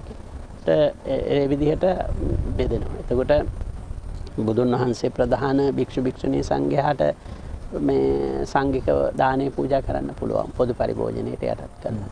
ඊට පස්සේ බුදුන් වහන්සේ නැත්තම් භික්ෂු භික්ෂුණී සංඝයාට එකම දානශාලාවක වාඩි කරවලා දානේ පිළිගන්නන්න පුළුවන් සංඝික වශයෙන්. භික්ෂුණීන් අත්හැරලා භික්ෂුන්ට විතරක් පරිත්‍යාග කරන්න. භික්ෂුන් අත්හැරලා භික්ෂුණීන්ට විතරක් පරිත්‍යාග කරන්න. ඊට අමතරව භික්ෂුන් සහ භික්ෂුණීන් අතරින් ඒ භික්ෂුන් සහ භික්ෂුණීන් නියෝජනය කරන භික්ෂුවක් හෝ භික්ෂුණියක් හෝ සාමණේර නමක් හෝ ඒ කියන කෙනෙක් මූලික කරගෙන සංඝික දානයක් දෙන්න පුළුවන්. මෙන්න මේ කොටස ඊටාම වැදගත්. මෙන්න මේ කොටස තමයි අද වැරදි විදිහට නිර්වචනය කරගෙන තියෙන සමහර තැන්වල. දැන් මේ සංඝික දාන 7 පිළිබඳව කතා කරනකොට කිසි තැනක සඳහන් වෙන්නේ නැහැ මේ දානයට මෙච්චර ප්‍රමාණයක් හාමුදුරුවෝ අවශ්‍යයි කියලා. දැන් සමහර අයගේ ආකල්පයක් තියෙන මේ සංඝික දානයට 5 නමක් උපසම්පදා 5 නමක් ඉන්න ඕනේ කියලා. ඒකට මේකෙන් ඉඩක් ලැබෙන්නේ නැහැ. ඉඩක් ලැබෙන්නේ නැහැ. එතකොට මේ කියන විදිහට සංඝික දානයක් දෙන්න පුළුවන් සාමණේර කෙනෙකුට. මොකද මේ සාමණේර භික්ෂුව එතෙන්ට සහභාගී වෙන්නේ සංඝයාගේ නියෝජිතයෙක් හැටියට. එතකොට දැන් අපි කියමුකෝ මම සංඝික දානයක් දෙනවා නම් මම එක භික්ෂුන් වහන්සේ නමක් වඩම්මලා මම දානෙ පිළිගන්නනවා සංඝයා වෙනුවෙන්. එතකොට ඒ භික්ෂුව දානේ බාරගන්නේ සංඝයාගේ නියෝජිතයෙක් හැටියට. සමූහය. එතකොට මේක තමයි මේ නිවැරදි සංඝික දාන. එතකොට ඒ නිසා සංඝයා අතරින් එක සාමණේර නමක් වෙන්න පුළුවන්. එක උපසම්පදා භික්ෂුවක් හෝ භික්ෂුණියක් වෙන්න පුළුවන්. එක සාමණේරියක් වෙන්න පුළුවන්. එතකොට ඒ අය හැබැයි නියෝජනය වෙන්නේ සංඝයා. එතකොට නියෝජිතයෙක් හැටියට ඇවිල්ලා තමයි බාරගන්නේ. එතකොට ඒක පුද්ගලික දානය නෙමෙයි. අර කලින් 14 පුද්ගලික දාන. මේ දානවලදී සාමූහික දාන. ඒ නිසා ඒ සමූහය නියෝජනය කරමින් එක්කෙනෙකුටත් සහභාගී වෙන්න පුළුවන්. එක්කෙනෙකුටත් ඒ දානේ මේ බාර ගන්න පුළුවන්. ඒකට ඒ දානේ සඳහා දෙන සියලුම දේවල් පොදු පරිභෝජනයට යටත්. පුද්ගලික නෑ ඒවා. පුද්ගලික නෑ. ඒතකොට මෙතන තව පැහැදිලි කරගත්ත දෙකක් තමයි මේකත් එක්ක ආපු වැරදි ආකල්ප කීපයක් තියෙන. එකක් තමයි දැන් මේ සංඝික කරන එක භික්ෂුන් වහන්සේලාගේ වැඩක් කියන එක. ඇත්ත වශයෙන්ම මේක වැරදි. මොකද භික්ෂුන් වහන්සේලාගේ වැඩක් නෙමෙයි ඒක. දැන් අපි දානය සංඝික කරනවා කියලා ආගමික වතාවත් කරනකොට අපි කරනවානේ ඉමං බික්කං බික්කු සංඝස්ස දේම කියලා ප්‍රධාන වාක්‍යයක් කියලා. ඒක කියන්න ඕනේ භික්ෂුව නෙමෙයි. ඒක කියන්න ඕනේ වස්තු හිමියා. වස්තු හිමියා කවුද? දායකයා. දායකයා කියන්නේ දැන් මං කියමුකෝ මම ඔබ වහන්සේට දානයක් දෙනවා. මම කියනවා ධම්මානන්ද හාමුදුරනේ මම ඔබ වහන්සේට මේ සංඝයා වෙනුවෙන් දානයක් දෙනවා. ඔබ වහන්සේ වඩින්න. දැන් මං දාන පිළියෙල කරලා දෙනවා. ඔබ වහන්සේ වඩිනවා. ඔබ වහන්සේ නෙවෙයි සංඝික වාක්‍ය කියන්න ඕන මම. මොකද වස්තු හිමියා මගේ. මම තමයි ඉමං බික්කම් මේ භික්ෂාව සංඝස්ස දේම සංඝයාට දෙන්නේ. ඒක මම කියන්නේ. ඔබ වහන්සේ මාලවා ඔබ වහන්සේ ලවා මම කියන්නේ මාලවා මම ඔබ වහන්සේ මාලවා කියවනවා නම් ඒක නිවැරදි ක්‍රමයක්. ඒක මේ අර යමක් ලියව ගන්නවා වගේ වැඩක්. ඔව් බලාත්කාරකමින් කර ගැනීම. ඒ වෙනස අපි දැනගන්න ඕන මේක. දැන් අර ගිහි අය දන්නේ නැති නිසා මේක කියවන බව ඇත්ත වෙන්න පුළුවන්. නමුත් අපි මේකේ අර්ථය දැනගන්න ඕන. එතකොට මම කොහොමද දැන් ඔබ වහන්සේ කොහොමද මම ඒ වස්තුවට හිමිකම් කියන්නේ? එහෙම කරන්න බෑ. මම තමයි කියන්නේ මේක මම සංඝයාට පූජා කරන්නේ. එතකොට මම තමයි මේ වාක්‍ය හරි විදිහට නම් කියන්න ඕන 3 වරක්. මේ භික්ෂාව භික්ෂුන්ට දෙනවා කියන්නේ. එතකොට ඊට පස්සේ භික්ෂුන් ඒක පිළිගන්නවා සංඝයා වෙනුවෙන්. සංඝයා වෙනුවෙන් නියෝජිතයෙක් හැටියට පිළිගන්නවා. එතකොට ඒක එක කාරණේ. දෙවෙනි තමයි මේ ආහාර සම්බන්ධයෙන් තියෙන තවත් වැරදි ආකල්පයක් තමයි මේ සංඝික දානයකට සකස් කරපු ආහාර සමහර පළාත්වල කරන්නේ සංඝික කරන්න කියලා පොඩ වෙන් කරලා තියෙනවා. දැන් ඔය සමහර පළාත්වල සංඝික කරන්න ඕන කියලා දානේ හදලා කොටසක් වෙන් කරලා තියෙනවා. ඒ කොටස ආය කවුරුත් ඉතුරු වුණත් අනුභව කරන්නේ නැහැ. මොකද අපාය යනවා කියලා නිකන් වැරදි ආකල්පයක් තියෙනවා. ඒකත් සම්පූර්ණ වැරදි. මොකද මේ සංඝික වෙනකොට සංඝික වෙන දේවල් ගත්තම මේ ආහාර පාන අර ශික්ෂාවක් තියෙනවා යාවකාලික යාමකාලික සත්තාකාලික ආදී වශයෙන් ඒ විවරණයක් තියෙනවා. එතකොට ඒ අනුව ආහාර පාන කියන ඒවා 12න් පස්සේ භික්ෂුවකට අයිති වෙන්නේ නැහැ. සංඝික කරලා පූජා කරාට ඒ වළඳලා අවසන් වුණාට පස්සේ ආහාර පාන නැවත භික්ෂුවට අයිති වෙන්නේ නැහැ. මොකද ඒවා ඒ පෙරවරු කාලයට විතරයි වළංගු වෙන්නේ. එතකොට ඒතකොට භික්ෂුව වළඳලා ඉතුරු වුණාට පස්සේ ඉතුරු ආහාර ඕන කෙනෙකුට පරිභෝජනය කරන්න පුළුවන්. එතකොට කවුරු හරි කියනවා නම් ඒක කෑවොත් පව් සිද්ධ වෙනවා ඒක වැරදි ආකල්පයක්. ආහාර ඕන කෙනෙකුට පරිභෝජනය කරන්න පුළුවන්. එතකොට අපි කියමුකෝ දැන් ඒ භික්ෂුවට එදාට විහාරස්ථානයේට මොන හරි උපකරණයක් පූජා කරනවා කියලා ඇඳක් හෝ පුටුවක් හෝ මේසයක් කියලා. අන්න ඒකට වෙනම සංඝික නිර්දේශයක් තියෙනවා. එතකොට ඒ වගේ ඒවා අපිට පරිහරණය කරන්න බෑ. ඒවා ආරාමයේ සතු දේවල්. එතකොට ආරාමයට එන සියලුම භික්ෂුන් වහන්සේලාට පොදු ඒවා. එතකොට එතනත් පෞද්ගලික සන්තක කරගන්න බෑ. ඒක එක භික්ෂුවට විතර සීමා කරගන්න බෑ. ඒවත් පොදු පරිභෝජනයට යන්නේ. එතන මේක තමයි නිවැරදි අර්ථය. ඊළඟට මේකත් එක්ක ආපු තව අදහසක් තමයි ඔය මේ බුද්ධ පූජාව හා සම්බන්ධ කාරණේ. එතකොට අපිට පේනවා මජ්ක්‍ධිම නිකායේ අටුවාවට ගියාම ප්‍රශ්නයක් අහනවා ඊටාම වැදගත් මේ ඒකේ ඉදිරිපත් කරනවා දැන් මේ බුදුන් වහන්සේ පරිනිර්වාණයට පස් වුණාට පස්සේ මේ බුද්ධ ප්‍රමුඛ උබතෝ සංඝයාට කොහොමද දාන දෙන්නේ කියන ප්‍රශ්නේ මේකේ අහනවා. එතකොට මේ කියන කිම්පන තථාගතේ පරිනිබ්බුතේ බුද්ධ පරම දක්ඛිනං බුද්ධ ප්‍රමුඛස්ස උබතෝ සංඝස්ස දානං දාතුං සක්කාති සක්කා කතං උබතෝ සංඝස්සේ ප්‍රමුඛේ සදාතුකං පටිමං ආසනේ තපෙත්වා ආදාරකං පට්ටපෙත්වා දක්ඛිනෝදකං ආදීන් කତ୍වා සබ්බං සත්තු පටමං දත්වා උබතෝ සංඝස්ස දාතබ්බං ඒවං බුද්ධ ප්‍රමුඛස්ස උබතෝ සංඝස්ස දානං දින්නම් නාම හෝති. මේ අටුවාචාර්යවරයා ප්‍රශ්න කරනවා දැන් එහෙමනම් මේ උබතෝ සංඝයාට කොහොම බුදුන් වහන්සේ පිරිනිවන් පෑවට පස්සේ මේ බුදුන් ප්‍රධාන උබතෝ සංඝයාට දාන දෙන්නේ කොහොමද?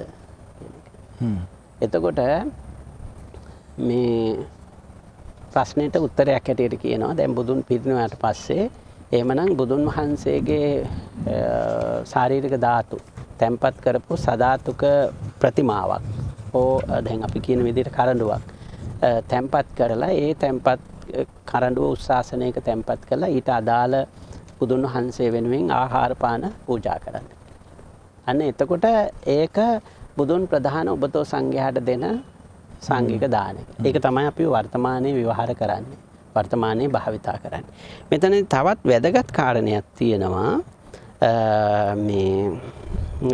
මේ බුද්ධ පූජාව වශයෙන් තියෙන ආහාර වලට ඊළඟට මොකද්ද කර යුත්තේ කියන ප්‍රශ්නේ.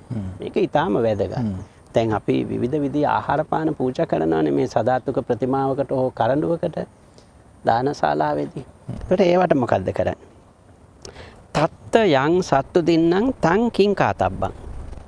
එතන ශාස්ත්‍රෝන් වහන්සේ වෙනුවෙන් පූජා කරපුවට මොනවාද කරන්න කියලා කියනවා. එතනද කියනවා යෝ සත්තාරම් පටිජග්ගති වත්ත සම්පන්නෝ බික්ඛු තස්ස දාතබ්බං. එතකොට බුදුන් අර මේ බුද්ධ පූජාව වෙනුවෙන් වතාවත් කරපු භික්ෂුවක් ඉන්නවනම් ඒ භික්ෂුවට දෙන්න ඕන කියලා.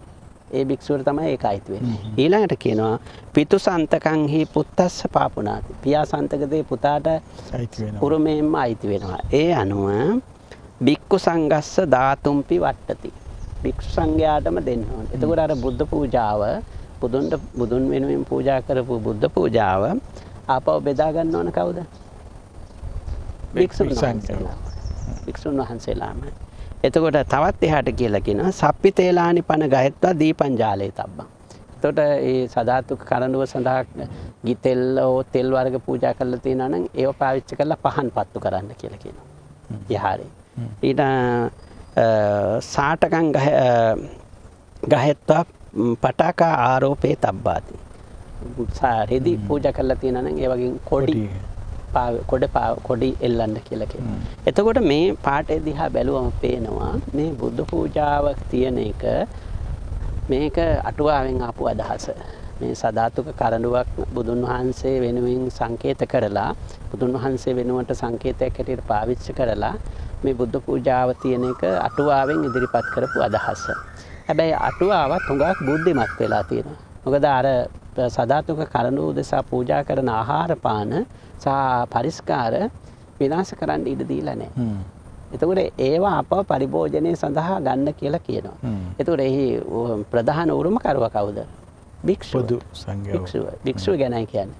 වත් සපේන කෙනෙක් ඉන්න වත්ත ඒ කියන්නේ ඒ වතාවත කරන කෙනාට තමයි ඒක අයිති වෙන්නේ. එහෙම නැත්නම් භික්ෂු සංඝයාට. නමුත් අද අපේ තියෙන වැරදි වැටහීමක් තමයි විශාල ප්‍රමාණයක් බුදුන් වහන්සේ වෙනුවෙන් ඒ චෛත්‍යයට හෝ බෝධියට හෝ විහාරයට හෝ සදාතුක් කරඬුවකට හෝ විශාල ආහාර පාන ප්‍රමාණයක් පූජා කරලා ඒවා සියල්ලම අහක දානවා. ඒක අනුභව කිරීම පාපයක් කියලා නිර්වචනය කරගෙන ඒක සම්පූර්ණයෙන්ම ඒ විශාල ආහාර පාන ප්‍රමාණයක් අහක දානවා. නමුත් ඒ ක්‍රියාවලියට මේකෙන් ඉඩක් නැහැ. දකිනා විභංග සූත්‍රයෙන් ඉඩක් කොහොමත්ම නැහැ. දකිනා විභංග සූත්‍රයේ තියෙන්නේ බුදුන් ප්‍රධාන උපතෝ සංඝයාට කියලා කියන්නේ. එතකොට ඒක සූත්‍රයේ පැහැදිලි විවරණය කරන්නේ නැහැ. අර සංඝික දාන හතේ. නමුත් මේ අට කතාව පැහැදිලි කරනවා. පැහැදිලි කරනකොට යෝජනා කරන්නේ කුමක්ද? මේ ආහාර බුදුන්ට පූජා කරලා ඒවා ආපහු පරිභෝජනයට ගන්න කියලා කියනවා. මේක ඊටාම වැදගත් කාරණයක්. ඊළඟට මේ අටුවාවේ තවත් වැදගත් දෙයක් තියෙනවා. මේ සංඝික දානය කියනකොට අපි හුඟක් විට මේක අර මං මුලින් සඳහන් කරා මේ උපසම්පදා භික්ෂුන් 5 නමක් ඉන්න ඕන, මේක සාමණේර භික්ෂුවකට පිළිගන්න බෑ කියන එක ඒ අදහසත් නිෂේධනය කරනවා මේ අටුවාව. එතකොට අටුවාවේ ඊටාම ලස්සන කතන්දරයක් තියෙනවා. අපිට වෙලාව තියෙනවා නම් මං කෙටියෙන් ඒ කතාව කියන්න කැමතියි. දැන් කෙටියෙන් අපි කියමු. ඒ කතාවේ තියෙන එක්තරා පුද්ගලයෙක් මේ සංඝික දානයක් දීම සඳහා සංඝයා වෙනුවෙන් පුද්ගලික නෙමෙයි. එතකොට සංඝයා වෙනුවෙන් ඔහුට දානයක් දෙන්න අවශ්‍ය කරන. එතකොට ඔහු කරන්නේ විහාරස්ථානට ගිහිල්ලා ආරාධනා කරාම ඒ පන්සලේ ඉන්න හාමුදුරුවෝ හරිම දුස්සීල භික්ෂුවක්. ඉතින් මේ තැනත්තා මොකද කරන්නේ? ස්වාමීන් වහන්සේ ගෙදරට වඩම්මලා ඒ කරන්න ඕන වතාවත් ඔක්කොම කරලා සංඝික දානයක් පූජා කරනවා. සංඝයා වෙනුවෙන් කරන්නේ. මේක පෞද්ගලික දානයක් නෙමෙයි. ඊට පස්සේ මේ භික්ෂුව හවස් වරුවේ පන්සලේ වැඩකට අවශ්‍ය වෙලා උදැල්ලක් ඉල්ලගෙන එන්න යනවා අර ගෙදරට. ගියාම මේ දායකයා අර උදැල්ල මේ ඈත ඉඳලා විසි කරනවා අරගෙන යන්න කියලා. එතකොට කතාවේ අහනවා දැන් ඔබ උදේ මේ විදියට ඊටාම මේ ගරු සත්කාර ඇතුව මේ සුදුසු ආසන පිළියෙල කරලා බොහොම ඉහළින් මේ දානේ පූජා කරව භික්ෂුව මේ හවස ආපුවම ඇයි මේම කරේ කියලා. එතනදී කියනවා මම උදේ වරුවේ ඒ දානේ දුන්නේ සංඝයාට. මේ දුස්සීල භික්ෂුවට නෙවෙයි. සංඝයා මූලික කරගෙනයි මම දුන්නේ. ඒක මම කරේ සංඝයා උදෙසා කරන ගෞරවයක්. පොදු ඔක්කොට. ඔව්. මේ හවස මම උදැල්ල දුන්නේ මේ බෞද්ධලික මේ භික්ෂුවට. පුද්ගලයන්. මේ කතාවෙන් කියන්නේ මොකද්ද? එතකොට මේ කතාවෙන් කියන්නේ මේ සංඝික දානය කියන්නේ පුද්ගලයෙක් මූලික කරගෙන කරන එකක් නෙවෙයි. පොදු පරිභෝජන. ඒ නිසා අටුවාවෙත් විස්තර කරනවා සංඝික දානය වෙනුවෙන් Tamanට ලැබෙන භික්ෂුව මහතෙර කෙනෙක් කියලා උද්දාමයටපත් වෙන්නත් එපා කියලා කියනවා. සාමණේර කෙනෙක් කියලා වික්ෂෝපයටපත් වෙන්නත් එපා කියලා කියනවා. එතකොට මෙතන තියෙන මේ පොදු පරිභෝජනය. හරි. එතකොට මේකත් එක්ක මේ එතකොට දැන් ඔබ වහන්සේ අහපු තව ප්‍රශ්නයක් තමයි අපිට මේ කොවිඩ් නිසා මිය ගිය අය. කොවිඩ් සම්බන්ධයෙන් මිය ගිය කෙනෙකුට කොහොමද දැන් මේ වගේ? ඇත්ත වශයෙන්ම මේ දැන් මේ කාලේ හැටියට ස්වාමින් වහන්සේලා 7-8 නමක් ගෙන්නන්න බෑනේ සමහරවිට. ඉතින් ඒ පුද්ගලයාට පුළුවන් තමන්ගේ ඥාතීන් වෙනුවෙන් එහෙම සංඝික දානයක් දෙන්න අවශ්‍ය එක ස්වාමින් වහන්සේ නමකට. එක ස්වාමින් වහන්සේ නමකට දානෙට ආරාධනා කරලා එක ස්වාමීන් වහන්සේ සාමණේර කෙනෙක් වෙන්න පුළුවන් සමහරවිට එක ස්වාමීන් වහන්සේ එක භික්ෂුණියකට එක සාමණේරියකට මේ භික්ෂුවකට හෝ භික්ෂුණියකට ආරාධනා කරලා සංඝයා වෙනුවෙන් මේ දානේ පිළිගන්න කියලා. එතකොට එයා පූජා කරන්නේ අර එක භික්ෂුවකට නෙවෙයි. පෞද්ගලික එකක් නෙවෙයි පොදුවේ. මේ වෙලාවේ තියෙන ඉඩකඩ අනුව තමන්ගේ ආදායම් තත්ත්වය අනුව තමන්ගේ තියෙන ආර්ථික අපහසුතාවයන් අනුව මේක සිද්ධ කරන්න පුළුවන්. ඒත් වශයෙන්ම මේ දකින අවිභංග සූත්‍රයේ ඉදිරිපත් කරන මේ සංඝික දාන 7 ඊටම වැදගත්. වැදගත් කියලා කියන්නේ ඕනෑම දුප්පතෙකුටත් කරන්න පුළුවන්. දුප්පතෙකුට පොඩි දෙයක් නමුත් පූජා කරන්න පුළුවන් සංඝයා වෙනුවෙන්. සංඝයා වෙනුවෙන් පූජා කරන්න පුළුවන්. එතකොට දැන් එයාට අර හාමුදුරුවෝ 10-15 නමක් 20ක් 100ක් නමක් ඒ වගේ ප්‍රමාණයක් අවශ්‍ය වෙන්නේ නැහැ. අපි කියමුකෝ ඊටාම අමාරුවෙන් ජීවත් වෙන කෙනෙකුට එක ස්වාමීන් වහන්සේ නමකට දානයක් පූජා කරන්න පුළුවන් පොදු අරමුණට යටත් කරලා. බෑ හඳුන්නේ. ඊළඟට මේකේ දිය යුත්තේ කාටද කියන ප්‍රශ්නය ඒක සාකච්ඡා කරන්න පුළුවන් හඳුන්නේ. ඔව් ඊළඟට එක තමයි අපි අවසාන කොටසට යන්නේ දැන්. එතකොට මේ සූත්‍රේ මට තවත් කියන්න දෙයක් තියෙනවා. මේ දක්ඛිනා විභංග සූත්‍රයේ අවසානට සඳහන් කරනවා දානේ පවිත්‍රත්වය තීරණය කරන්නේ කොහොමද කියලා. දානේ පවිත්‍රත්වය තීරණය කරන්න 50% දෙපැත්තටම වගකීම යනවා. දායකයාගේ පවිත්‍රත්වයේ 50%ක් ඕන, ප්‍රතිග්‍රාහකයාගේ පවිත්‍රත්වය 50%ක් ඕන. එතකොට දායකයා සදාචාර සම්පන්න නම්, ප්‍රතිග්‍රාහකයා සදාචාර සම්පන්න නම් ඒ දාණය වඩාත්ම උසස් දාණය හැටියට කියනවා. එතකොට එහෙම නැත්තම් එක පුද්ගලයෙක් විතරක් පිරිසුදු නම් ඒකත් මේක සඳහන් කරනවා. එතකොට මෙතන භූමි මේ පරිදානයේ අර්ථවත් වෙන්න මේ සූත්‍රයේ මේ බලපාන ප්‍රතිග්‍රාහකයාගේ ආධ්‍යාත්මික පාරිශුද්ධත්වය සහ දායකයාගේ ආධ්‍යාත්මික පාරිශුද්ධත්වය. ඊළඟට ඔබ වහන්සේ අහපු ඊළඟ ප්‍රශ්නේ තමයි මේක දිය යුත්තේ කාටද කියන එක. එතකොට දිය යුත්තේ කාටද කියන එක බුදුන් වහන්සේ කිසිම වෙලාවක සඳහන් කරලා නැහැ තමන්ට සහ තමන්ගේ ශ්‍රාවකයන්ට විතරක් දෙන්න කියලා. වච්චගෝත්ත කියන පරිවැජිය ඇවිල්ලා ඇහුවා ඔබ වහන්සේ කියනවා මම අහලා තියෙනවා මේ ඔබ වහන්සේටම දෙන්න ඕන කියලා ඔබ වහන්සේගේ ශ්‍රාවකයන්ට විතරම දෙන්න කියලා කිව්වා. ඒක ඇත්තද? බුදුන් වහන්සේ කිව්ව නෑ මං එහෙම කවදාකවත් කියලා නෑ. මං මට සහ මගේ ශ්‍රාවකයන්ට විතරක් දෙන්න කියලා එහෙම කියලා නෑ. එහෙම මම කියනවා නම් මම කාරණා 3කින් හානි කරනවා කියලා. එකක් තමයි දායකයාගේ පින වළක්වනවා. එහෙම කියනවා. ඒ වගේම ප්‍රතිග්‍රාහකයාගේ ලාභය වළක්වනවා. ප්‍රතිග්‍රාහකයට ලැබෙන්න තියෙන. ඒ වගේම තමන්ම තමන්ගේ ගුණ විනාශ කරගන්න. ඒ කියන්නේ මම කියනවා නම් මට විතරක් දෙන්න අනිත් අයට දෙන්න එපා කියලා කියනවා නම් ඒක මමම මගේ වල කපා ගැනීමක්. මමම මගේ අවගුණ ප්‍රකට කිරීමක් හැටියට දුර්ගුණ ප්‍රකට කිරීමක් හැටියට විස්තර කරනවා. ඉතින් එතනදී බුදුන් වහන්සේ පැහැදිලි කරනවා ඊටාම වැදගත් කාරණයක්. ඒ තමයි උන්වහන්සේ සඳහන් කරනවා කිසියම් කෙනෙක් අවම වශයෙන් තමන් ආහාර සකස් කරන භාජනවල තියෙන ඉඳුල් ජලය ඉවත දානකොට ඒ ඉවත දාන ඉඳුල් ජලයේ තියෙන ආහාර කැබලි සතෙකුට ආහාර වේවා කියලා හිතන්න පුළුවන් නම් ඒකෙනුත් ආනිසංස ලැබෙනවා.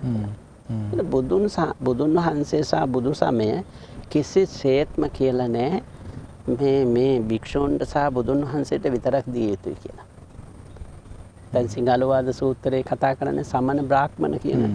ඒතර සමන බ්‍රාහ්මණ කියන්නේ ඒ සමකාලීන ಭಾರತයේ සියලුම ආගම් කරනවා. බුදුන් වහන්සේ කිසිසේත්ම මේ දාණය තමන් වහන්සේ සහ තමන් වහන්සේගේ ශ්‍රාවකයන්ට විතරක් දිය යුතුයි කියලා ප්‍රකාශ කළා නෑ.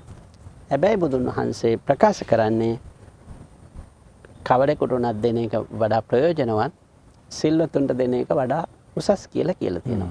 ඒ හැරෙන්න සිල්වතුන්ටම දිය යුතුයි කියලා නෑ. එහෙම සඳහන් කරන්නේ.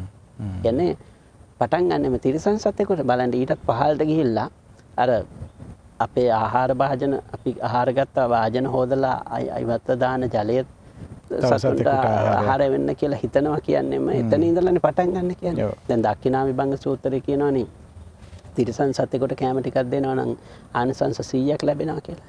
එතනින් පටන් ගන්න කියලා. හරි. ඒකට අපි අපේ ගෙවල් වල ඇති කරන සතුන්ට හොඳට සලකනවා නම් බල්ලන්ට පූසන්ට අපි ඇති කරන සතුන්ට ඒ වගේම අපිට අපේ ආහාර කන්න කැමති සත්තු ඉන්නවනේ ඒ සත්තුන්ට අපිට ආහාර දෙන්න පුළුවන්. ඉතින් ඒක ලොකු පරිත්‍යාගයක් ඇත්තට. එතන ඉඳලා පටන් ගන්න කියලා කියන. ඒ නිසා ඒ වගේම උන්වහන්සේ සඳහන් කරන දෙයක් තමයි ඔය මේ උදාන පාළියේ. උදාන පාළියේ ඊටාම වැදගත් ප්‍රකාශයක් තියෙනවා. බුදුන් වහන්සේ ඒ උදාන පාළියේ දාන සංවිභාග සූත්‍රයේ සඳහන් කරනවා මේ මම තරම් බෙදා ගැනීමේ වටිනාකම දන්නවනම් ඔබ කවුරු හරි කියන්නේ බුදුන් වහන්සේ තරම් බෙදා ගැනීමේ වටිනාකම ඔබ සියලු දෙනා දන්නවනම් ඔබ අතර කිසියම් කෙනෙක් තමන්ගේ කෑම භාජනය නැත්නම් තමන්ගේ බත් පිඟානේ තමන්ගේ ආහාර ගන්න පිඟානේ ඉතුරු මේ අන්තිම බත් පිටත් කාත් හරි කවුරු හරි ඉන්නවනම් බෙදා ගන්න ඒ වෙලාවට එනවනම් ඒක එයත් එක්ක අන්තිම බත් පිටවත් බෙදා නොගෙන අනුභව කරන්නේ කියලා. ඒ කියන්නේ ඒකෙන් කියන්නේ මොකද්ද? මේ බෙදා ගැනීම කියන එක අවමයෙන්වත් කරන්න කියලා කියනවා. ඒ කියන්නේ සඳහන් කරන්නේ මං වගේ මේ ඔබත් දන්නවනම් මේ පරිත්‍යාග කිරීමේ ආනිසංශ ඔබ කිසි කෙනෙක් බත් පිඟානේ තියෙන අන්තිම බත් පිටත් කවුරු හරි ඉන්නවනම් බෙදා ගන්න ඒ වෙලාවට යත් එක බෙදා ගන්න. ඉතින් මේක නේද අපිට ඉතා පහසුවෙන් කරන්න පුළුවන් නේ. අපි දැන් කාර්යාලයකට ගියාම අපි එදිනදා වැඩ කරන ආයතනවල බත් අපි දවල් ආහාර ගන්නකොට අපි අනිත් අයත් එක බෙදා ගන්නවා. කෑම එතකොට දැන් එක ව්‍යංජනයක් තියෙන එක්කෙනාට තව 5 දෙනෙක් ගේවා අපුවම එතන එයාට ව්‍යංජන 5ක් එකතු වෙනවා 6ක් එකතු වෙනවා එයාගේ එකත් එක්ක. එතකොට අර එයාටත් රසවත් ආහාර වේලක් ගන්න පුළුවන්. එයාට එකයි මට එකයි තියෙන්නේ මට එක ව්‍යංජනේ තියෙන්නේ දුකක් ඇති වෙන්නේ නැහැ. එයාට හරි සතුටින් ඒ ආහාරය. අන්න ඒක තමයි දානය කියලා කියන්නේ. එතකොට අපි එකට කෑම කනකොට අපි හදාගෙන ආපු කෑම එක එක්කෙනත් එක්ක බෙදා ගන්නවා. හැමෝම සතුටින් භුක්ති විඳිනවා. එතකොට ඒ සතුට අපි ඇති කරන්න අපි දායක වෙනවා.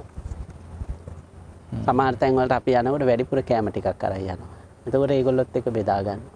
ඒ නිසා දැන් මේකට ආගමික අර්ථයකට පටු කරන්න ගියොත් මොකද වෙන්නේ? අපි හිතනවා මේක පන්සලකට ගිහිල්ලා දෙන්න ඕන වෙන තැනකට ආරාමයකට හෝ වෙන තැනකට. නෑ ඇත්තටම අපිට එදිනෙදා බස් එකේ යනකොට තමන් ළඟ වාඩි වෙලා ඉන්න එක්කෙනා ඉන්නකොට අපි තනියෙන් කඩල කොට්ටක් කන්න නැතුව පළතුරක් අනුභව කරන්න නැතුව එයා කැමති නම් එයාටත් කොටසක් දෙන්න යනවා. ඒක තාම වැදගත් දෙයක්. එතනින් පරිත්‍යාගය පටන් ගන්න පුළුවන්. ඊළඟට භික්ෂුන් වහන්සේලාට බුදුන් වහන්සේ කිව්වේ බත් මේ තමන්ගේ පාත්‍රයේ එක බත් ඇටයක් හරි බෙදා ගන්න කියලානේ අනිත් අයත් එක්ක. භික්ෂුන් වහන්සේ. ඉතින් මේ විදිහට ගත්තම මේක අපිට විවිධ ආකාරයෙන් ක්‍රියාවට නම් ගන්න පුළුවන්. බුදුන් වහන්සේ කිසිසේත්ම සඳහන් කරලා නැහැ මේ අසවලාට මේ නොදිය යුතුයි මට දිය යුතුයි කියලා එහෙම එකක් නෑ. උන්වහන්සේ සඳහන් කරලා තියෙන්නේ කවර තැනැත්තෙකුට නමුත් පරිත්‍යාග කරන්න බෙදා ගන්න දෙන්න හැබැයි සිල්වතුන්ට දෙන්න එක උසස් කියන එක කියලා තියෙනවා. එච්චරයි. හොඳයි. ඒ කියන්නේ උසස් සදාචාර සම්පන්න මිනිස්සුන්ට දෙන එකෙන් උසස් ප්‍රතිඵල ලැබෙනවා. ඒ හැරෙනකොට තිරිසන් සතෙකුගේ සිට බෙදා ගැනීම පරිත්‍යාග කිරීම ආහාර පාන බෙදා හදා ගැනීම දේවල් බෙදා හදා ගැනීම පටන් ගන්න කියන එක සඳහන් කරලා තියෙනවා. එහෙම නැහැම දැන් අපි අවසාන වශයෙන් දැන් මේ දාණය මේක වර්තමානයේ ප්‍රගුණ කරන්නේ කොහොමද කියලා යම් මඟ පෙන්වීමක් කරනවා නම් වර්තමානයේ මේක ඉතා පහසුවෙන් ප්‍රගුණ කරන්න පුළුවන් අතීතයටත් වැඩිය. මොකද අද අපිට ඒකට අවශ්‍ය කරන මාධ්‍ය අවස්ථා ඕන තරම් උදා වෙලා තියෙනවා. පළවෙනි එක තමයි මේක අපි තේරුම් ගන්නට ඕන මේක ආගමික අර්ථයකට සීමා කරන්නේ නැතුව, පටු කරන්නේ නැතුව මේක පුළුල් දැක්මක් ඇති කර ගන්නට ඕන. මේක ආගමික අර්ථයට පටු කරගත්තොත් අපිට මේක ප්‍රායෝගිකව ක්‍රියාත්මක කරන්න හරිම අමාරුයි. මොකද අපිට ඒකට වෙලාව ඕන කරනවා, අවස්ථාවක් ඕන කරනවා, තැනක් ඕන කරන මේක ආගමික. එයින් ඔබට ගිහිල්ලා මේක පුළුල් අර්ථයක් බුදුන් වහන්සේ ඉදිරිපත් කරපු විදිහට මේකේ පුළුල් අර්ථය මතු කරගන්නට ඕන. එතකොට අපිට වඩා පහසුවෙන් මේක ක්‍රියාත්මක කරන්න පුළුවන්. ඒ වගේම මේ පරිත්‍යාගය කියන එක අපි කතා කරනකොට වර්තමානයේ අතීතයේත් ගත්තම අපි විවිධ විදිහට පරිත්‍යාග කරනවා. දැන් බලන්න දෙමව්පියෝ දරුවෝ වෙනුවෙන් කරන පරිත්‍යාගය. ඔවුන් ආහාර පාන ඇඳුම් පැළඳුම් සේරම කරන්නේ දරුවෝගෙන් මොකක් බලාගෙන නෙමෙයි. එතකොට ස්වාමියා බිරිඳට කරන පරිත්‍යාගය, බිරිඳ ස්වාමියාට කරන පරිත්‍යාගය. එතකොට කෙනෙකුට රසවත්ව තේ කෝප්පයක් හදලා දෙන එක, රසවත්ව කෑම ටිකක් හදලා දෙන එක. එතකොට වෙනත් දෙයක් හදලා දෙන එක. එතකොට ඒකත් දානේම කොටස් තමයි. එතකොට අපිට වගකීමක් තියෙනවා මෙතන ප්‍රතිග්‍රාහකයට සහ දායකයට දෙන්නටම. එතකොට දායකයෙක් හැටියට අපි කියමුකෝ බිරිඳ දායකෙක් වශයෙන් ගත්තොත් එහෙම බිරිඳ තමන්ගේ ස්වාමියාට හොඳ රසවත් එකක් හදලා දෙනවා. එතකොට ස්වාමියා ප්‍රතිග්‍රාහකයට ඒක අරගෙන තාම ඒක සතුටු වෙනවා, අගය කරනවා, ස්තුති කරනවා. එතකොට එතනත් ඒ දානේ. අපි කියමු ස්වාමියා මොන හරි බිරිඳට එකක් හදලා දෙනවා. එතකොට බිරිඳ ඒක අගය කරනවා. එතකොට එතනත් තියෙනවා මේ පරිත්‍යාගය. ඒ නිසා මේ අපි එදිනදා ජීවිතේ කරන මේ කියන බෙදා ගැනීම, මේ කියන පරිත්‍යාගය ඔක්කොම වැටෙන්නේ දානෙට. අපි කියමුකෝ ලෙඩ වෙලා ඉන්න කෙනෙක්. එයාට බෙහෙත් ටික ගන්න විදියක් නැහැ. අපි යාගේ බෙහෙත් ටික එක මාසයක ආරම්භ දෙනවා. මාස දෙකක ආරම්භ දෙනවා. එයාව රෝහලට එක් කරගෙන යනවා. ඒකත් පරිත්‍යාගය. ඒකත් මේ දානයේම කොටසක්. ඒතර මේ විදියට ගත්තම මේක අපිට විවිධ විදියට ක්‍රියාත්මක කරගන්න පුළුවන්. මෙතනදී මොකද්ද මේ සිද්ධ වෙන්නේ? මේ පරිත්‍යාගය හරහා අපේ සිත තුළ කරුණාව සහ මෛත්‍රිය ප්‍රගුණ දිනු වී. අපේ කරුණාව සහ මෛත්‍රිය නැත්තම් අපිට එහෙම පරිත්‍යාග කරන්න බෑනේ. කරුණාව සහ මෛත්‍රිය තියෙන. ඒත් අම්මලා තාත්තලා තුළ තියෙන කරුණාව සහ මෛත්‍රිය නිසානේ අම්මලා තාත්තලා අපිට ආහාර පාන ඇඳුම් පැළඳුම් ආදරෙන් සකස් කරලා දෙන්නේ. එතකොට බිරිඳ තුළ කරුණාව මෛත්‍රිය තියෙන නිසානේ ස්වාමියාට සහ දරුවන්ට සලකන්නේ. ස්වාමියා තුළ බිරිඳ කෙරේ තියෙන කරුණාව සහ මෛත්‍රිය නිසානේ මේ විදිහට පරිත්‍යාග කරන්නේ. ඒතර මේ පරිත්‍යාගය විවිධ විදිහට සිද්ධ වෙන්න පුළුවන්. ඒතර මේක ද්‍රව්‍යමය එකක් විතරක් නෙමෙයි. අර අපි කතා කරපු දැනුම වෙන්න පුළුවන්, ශ්‍රමය වෙන්න පුළුවන්. එතකොට මේ උදව්වක් වෙන්න පුළුවන්. එතකොට ඒක විවිධ විදිහට ක්‍රියාත්මක කරන්න. ඒ ඔක්කොම මේ පරිත්‍යාගයේ දානේ තියෙන මූලික හරයටම ඇතුළත් කරන්න පුළුවන්. ඊළඟට මේක අපි කළ යුත්තේ යුතුයකමක් හැටියට. අපි සතු යුතුයකමක් හැටියට සලකගෙනයි කරන්නේ. ඊළඟට මේක දඩයක් හැටියට, කරදරයක් හැටියට කරන්න ගියොත් මේකේ අර්ථය මතු කරගන්න බෑ. දැන් කෑම හදන අම්මා කෙනෙක් බිරිඳක් හිතනවා නම් මම මේ දරුවන්ට ස්වාමියාට මේ අයට මේ කෑම හදලා දෙන්නේ මේක ලොකු කරුණාව සහ මෛත්‍රිය පෙරදරි කරගෙන කරනවා නම් ඒක දානයක් ඇත්තටම. ඒකට ඇයගේ ශ්‍රමය පාවිච්චි කරනවා. ඇයගේ මහන්සි පාවිච්චි කරනවා. ඒක හදලා දෙන්නේ කරුණාවෙන්මයි. අන්න එතන ලොකු පරිත්‍යාගය. දානයම තමයි එතන තියෙන්නේ. අනිත් අය සුවපත් කරන්න මේ පරිත්‍යාග කරන්නේ. ඒතර වෛද්‍යවරයෙක් නම් ඒ වෛද්‍යවරයා තමන්ගේ දැනුම පාවිච්චි කරලා රෝගියා සුවපත් කරනවා. එතනත් පරිත්‍යාගය. ඒතර මේක විවිධ භූමිකාවල විවිධ විදියට ක්‍රියාත්මක කරන්න පුළුවන්. ඒතර අපි ගුරුවරයෙක් කියලා කියමු. ගුරුවරයෙක් හැටියට මම හොඳට පන්තියට ගිහිල්ලා උගන්වනවා නම් අඩුවක් නැතුව මගේ විෂය දැනුම කියලා දෙනවා නම් ඒක මොකද්ද? අර ධර්ම දානයේම කොටසක් තමයි. දැනුම හොඳට ශිෂ්‍යයාට ලබා දෙන්න. එතකොට මේක අපිට විවිධ භූමිකාවල ක්‍රියාත්මක කරන්න පුළුවන්. මේකෙදී අපි ආරම්භයේදීමත් සඳහන් කරා චිත්ත පාරිශුද්ධත්වය අරමුණු කරගෙනයි කරන්න ඕන කියලා. මේක ආයෝජනයක් විදියට නෙමෙයි. වෙන අරමුණක් ඇතිව නෙමෙයි. මේක පිරිසිදු සාකල්යෙම පිරිසිදු අදහසකින් යුක්තව සහ මේ තෘෂ්ණාව ක්ෂය කිරීම. තමන්ගේ සිත අලංකාර කර ගැනීම. සිත පිරිසිදු කර ගැනීමේ අරමුණින්ම මේ පරිත්‍යාගය සිද්ධ විය යුතුයි. එහෙම කරනකොට ප්‍රතිග්‍රාහකයාගේ තරාතිරම සහ ප්‍රතිග්‍රාහකගේ අයිති ආගම හෝ සංස්කෘතිය හෝ සමාජය හෝ ඒ ගැන සලකන්නේ ඊට වඩා උඟාක් පුළුල් සහ උසස් විදිහේ පරමාර්ථ පෙරදරි කරගෙන එවැනි පුළුල් දෘෂ්ටියකින් තමයි පරිත්‍යාගය සිද්ධ වෙන්නේ. අර කිසිම දෙයක් නැතුව নিরপেক্ষව කරන පරිත්‍යාගය. ඒක තමයි උසස්ම පරිත්‍යාගය වෙන්නේ. මේ සියල්ලම සඳහන් කරන බුදුන් වහන්සේ අවසාන වශයෙන්ම මේ දානය ගැන කියන අවස්ථාවලදී සඳහන් කරනවා. ඊටම වැදගත් සූත්‍රයක් තියෙනවා. උදාන පාළියේ මේ සංයුත්ත නිකායේ මේ වැදගත් සූත්‍රයක් තියෙන මේ සංයුත්ත නිකායේ ඔක්කාසත සංයුත්ත කියන එක. මේ ඔක්කාසත සුත්ත කියන එක. ඕපම්ම සංයුත්තේ සංයුත්ත නිකායේ ඕපම්ම සංයුත්තේ ඔක්කාසත සුත්ත කියලා. මේ ඔක්කාසත කියලා කියන්නේ බත් හැලි 100ක් කියන අර්ථය. එතකොට කිසියම් කෙනෙක් උදේට බත් හැලි 100ක්, දවල්ට බත් හැලි 100ක්, හවසට බත් හැලි 100ක්, මේ විදිහට දවසට බත් හැලි 300ක් පරිත්‍යාග කරනවට වඩා වටිනවයි කියලා කියනවා එක මොහොතක්. එක මොහොතක්. ඒකට පාවිච්චි කරන උදාහරණය තමයි අර එල දෙනගෙන් කිරි දෝනකොට එක තන පුඩුවක් අරගෙන එක කිරි පීරක් මේ දෝන වෙලාවක් තියෙන්නේ. අන්න ඒක සුළු වෙලාවක්. කියන්නේ ඒක මේ අසුරු සැනක් වගේ. පොඩි වෙලාවක්.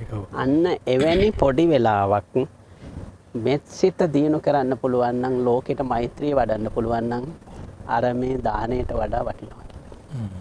එතකොට වඩාම උසස්ම වෙන්නේ මේ මෛත්‍රිය. එතකොට අපිට ඒක කරන්න පුළුවන් 7-5ක්වත් වියදම් කරන්න නැතුව. ලෝකයට දයාව දක්වන එක, මෛත්‍රිය දක්වන එක, ලෝකයට අනුකම්පාව දක්වන එක, ලෝකේ සුවපත් වේවා කියන సంతාණයෙන් ඒක අභ්‍යන්තර මනස තුල ඒක වර්ධනය කර ගැනීම ඊට වඩා උසස් කියලා කියනවා. ඒකයි මට අවසානයේදී කියන්න තියෙන්නේ. හොඳයි හදන්නේ. මම හිතනවා මේ අද සාකච්ඡාව ගොඩාක් අදාළයි පොදුවේ හැම දෙනාටමත් ඒ වගේම ලංකාවේ විශේෂයෙන්ම බෞද්ධ සමාජයට. මොකද මේ දානය සම්බන්ධයෙන් තියෙන අදහස් ඒවා කාලෙත් එක්ක ඇවිදින් දානයක් නම් විශාල වියදමක් කළ යුතු දෙයක් හැටියට, සාංගික දානයක් නම් ඒකේ කිරිපැණි ආදී නොයෙක් දේවලුත් පිරිකර ආදී සියල්ලම තිබිය යුතුය වගේ අදහසක් එක්ක සාමාන්‍ය කෙනෙකුට දානයක් දීම විශාල ඒ මනුස්සයා දුප්පත් වෙන වැඩක් වෙන්නත් පුළුවන්, විශාල විදිහට ණය වෙන්න පුළුවන්. මං හිතනවා හාමුදුරුවෝ විස්තර කරපු මුළු සාකච්ඡාව ගත්තාම එකක් තමයි දානය සම්බන්ධයෙන් තියෙන මෙන්න මේ වගේ විවිධ මතිමතාන්තර කාලෙත් එක්ක වැඩුණු ඒවයින් නිදහස් වෙලා ඒකේ අදහස තේරුම් ගන්න පුළුවන්. ඒකෙන් කරන්නේ පුද්ගලයෙක් ලතෙත් මනුස්සයෙක්, අන් අය ගැන සංවේදී මනුස්සයෙක්, ඒ සංවේදීව යමක් කරන්න ලෑස්ති මනුස්සයෙක් කියන එක. ඒකේ ඊළඟට විවිධ අවස්ථා අවදි ගැන කතා කළා. ඒකෙදී වැදගත් වෙනවා සාංගික දානයේ අදහස. සාංගික කියන්නේ සමූහයේ ප්‍රයෝජනය සඳහා යමක් දීම. එතකොට ඒකෙදී මම හිතනවා භික්ෂුන් හැටියටත් භික්ෂු භික්ෂුණීන් හැටියටත් අපටත් ඒකේ අවදි වෙන්න අවශ්‍යයි. අපට යමක් සාංගිකව දුන්නොත් ඒක පොදු ප්‍රයෝජනය සඳහා යොදවන්නේ නැත්නම් අපි අතින් වෙන්නේත් වරදයි. පුද්ගලික පරිභෝජනය වෙන. එතකොට සාංගික දානය සාංගික බවට පත් කිරීම ඒක ලබන්නාගෙත් කාර්යයක් වෙනවා කියන එක. ඊළඟට තව වැදගත් අදහස් ප්‍රමාණයක් දානයට මේ ආහාර හෝ භෞතික දේ නෙවෙයි අදහස් දෙන්න පුළුවන්, දැනුම දෙන්න පුළුවන්, වෙන උපකාර කරන්න පුළුවන්, ශ්‍රමය දෙන්න පුළුවන්. එහෙම ගත්තහම දානය විශාල පරාසයක තියෙන දෙයක් කියන එක. ඒ වගේම අවසානයේ ආපු එක මට සම්බන්ධ කරන්න පුළුවන් අර කොරෝනා තත්වය තුල තමන්ගේ මව මිය ගිහිල්ලා කවුරුන් ළඟම කෙනෙක් මිය ගිහිල්ලා දැන් එයා වෙනුවෙන් දානයක් දෙන්න මට අවස්ථාව නැහැ නේද කියලා හිතනකොට හාමුදුරුවෝ පෙන්න දුන්නා ඒක කරන්න පුළුවන් විදි. ඒකේ ඊටාම වැදගත් තැන තමයි මේ සාකච්ඡාව අවසානයේ හාමුදුරුවෝ කියපු එක. ඒ අය වෙනුවෙන් ඔබට දානය දීමට වෙන මොනවත්ම කරන්න ඕනේ අර කිරි පොදක් දෝන තරම් මෛත්‍රිය වඩන්න. ඒක අර ඔක්කොටම වඩා වැදගත්. එතකොට දුක් වෙන්න හිත පීඩා ඇති කරගන්න කිසිම කාරණයක් නැහැ. ඔබට පුළුවන් ඒ තමන්ගේ මිය ගියපු කෙනා සිහිපත් කරමින් ඊටාම අවංකව මෛත්‍රිය වඩන්න. ඒක අර සියල්ලට දන් හැලි 100 ගණන් දෙනවට වඩා වැදගත් කියන එක. ඉතින් මං හිතනවා අද සාකච්ඡාව ගොඩාක් තමන්ගේ දැනුම පුළුල් කරගන්න ඊළඟට මේ වෙනකොට ඇති වෙලා තියෙන ආකල්ප කාලයක් තිස්සේ හැදිලා තියෙන දේවල් වලින් නිදහස් වෙන්න වඩා නිදහස් වූ මිනිසෙක් හැටියට යමක් අතහරින්න වගේම ඒ සියල්ලටම වඩා වැදගත් මෛත්‍රිය වඩන්න පුළුවන් නම් මෙත්සිත වඩන්න පුළුවන් නම් ඒකට සල්ලි ඕනෙත් නැහැ පිරිස ඕනෙත් නැහැ දැන් ඔබ ඉන්න තැන ඉඳගෙන ඒක කරන්න පුළුවන් ඉතින් මං හිතනවා ඊටාම වැදගත් සාකච්ඡාවක් හමුදුරනේ මේ නරඹන සියලුම දෙනා වෙනුවෙන් ඔබ වහන්සේට ඊටාම පුණ්‍යානුමෝදනා පූර්වක ස්තුතිවන්ත වෙනවා මේක අතිශයින්ම වැදගත් සාකච්ඡාවක් මේ දැනුම සමාජගත කරන එක ඒ වගේම අපේ පොඩි හාමුදුරුවෝ ඒගොල්ලොත් හිතාගෙන ඉන්න පුළුවන් උපසම්පදා 4 නමක්ම ඉන්න ඕන ඔය වගේ අදහස් ඒ වගේම දෙන දේ සාංගිකව දෙන දේ අරන් පුද්ගලිකව පරිහරණය වීම එතකොට Tamanට යමක් ලැබුණොත් හිතන්න පුළුවන් මං කොහොමද මේක පොදු පරිහරණයට නැත්නම් පොදු සේවයක් බවට පත් කරන්නේ මේක එතකොට විවිධ විදි හොයාගන්න පුළුවන් වෙයි මේක මේ ශක්තිය පොදු දෙයක් බවට පත් කරන එක ඉතින් මං හිතනවා ඊටාම වැදගත් ප්‍රයෝජනවත් සාකච්ඡාවක් වල්පල රාහුල ආයතන වෙනුවෙනුත් නරඹන ඔබ අහන ඔබ හැම දෙනා වෙනුවෙනුත් ආචාර්ය උඩුහාවර ආනන්ද හාමුදුරන් වහන්සේට ඊටාම කෘතඥ වෙමින් කෝට්ටේ දියවන්නා ඔය අසල වල්පල රාහුල ආයතනයේ සිට අද දවසේ සාකච්ඡාව අපි මේ ආකාරයෙන් නිමාවට පත් කරනවා ඔබ හැම දෙනාටම ඊටාම මානසික සුවයෙන් යුක්ත සැනසීමෙන් යුක්ත කාලයක් ප්‍රාර්ථනා කරනවා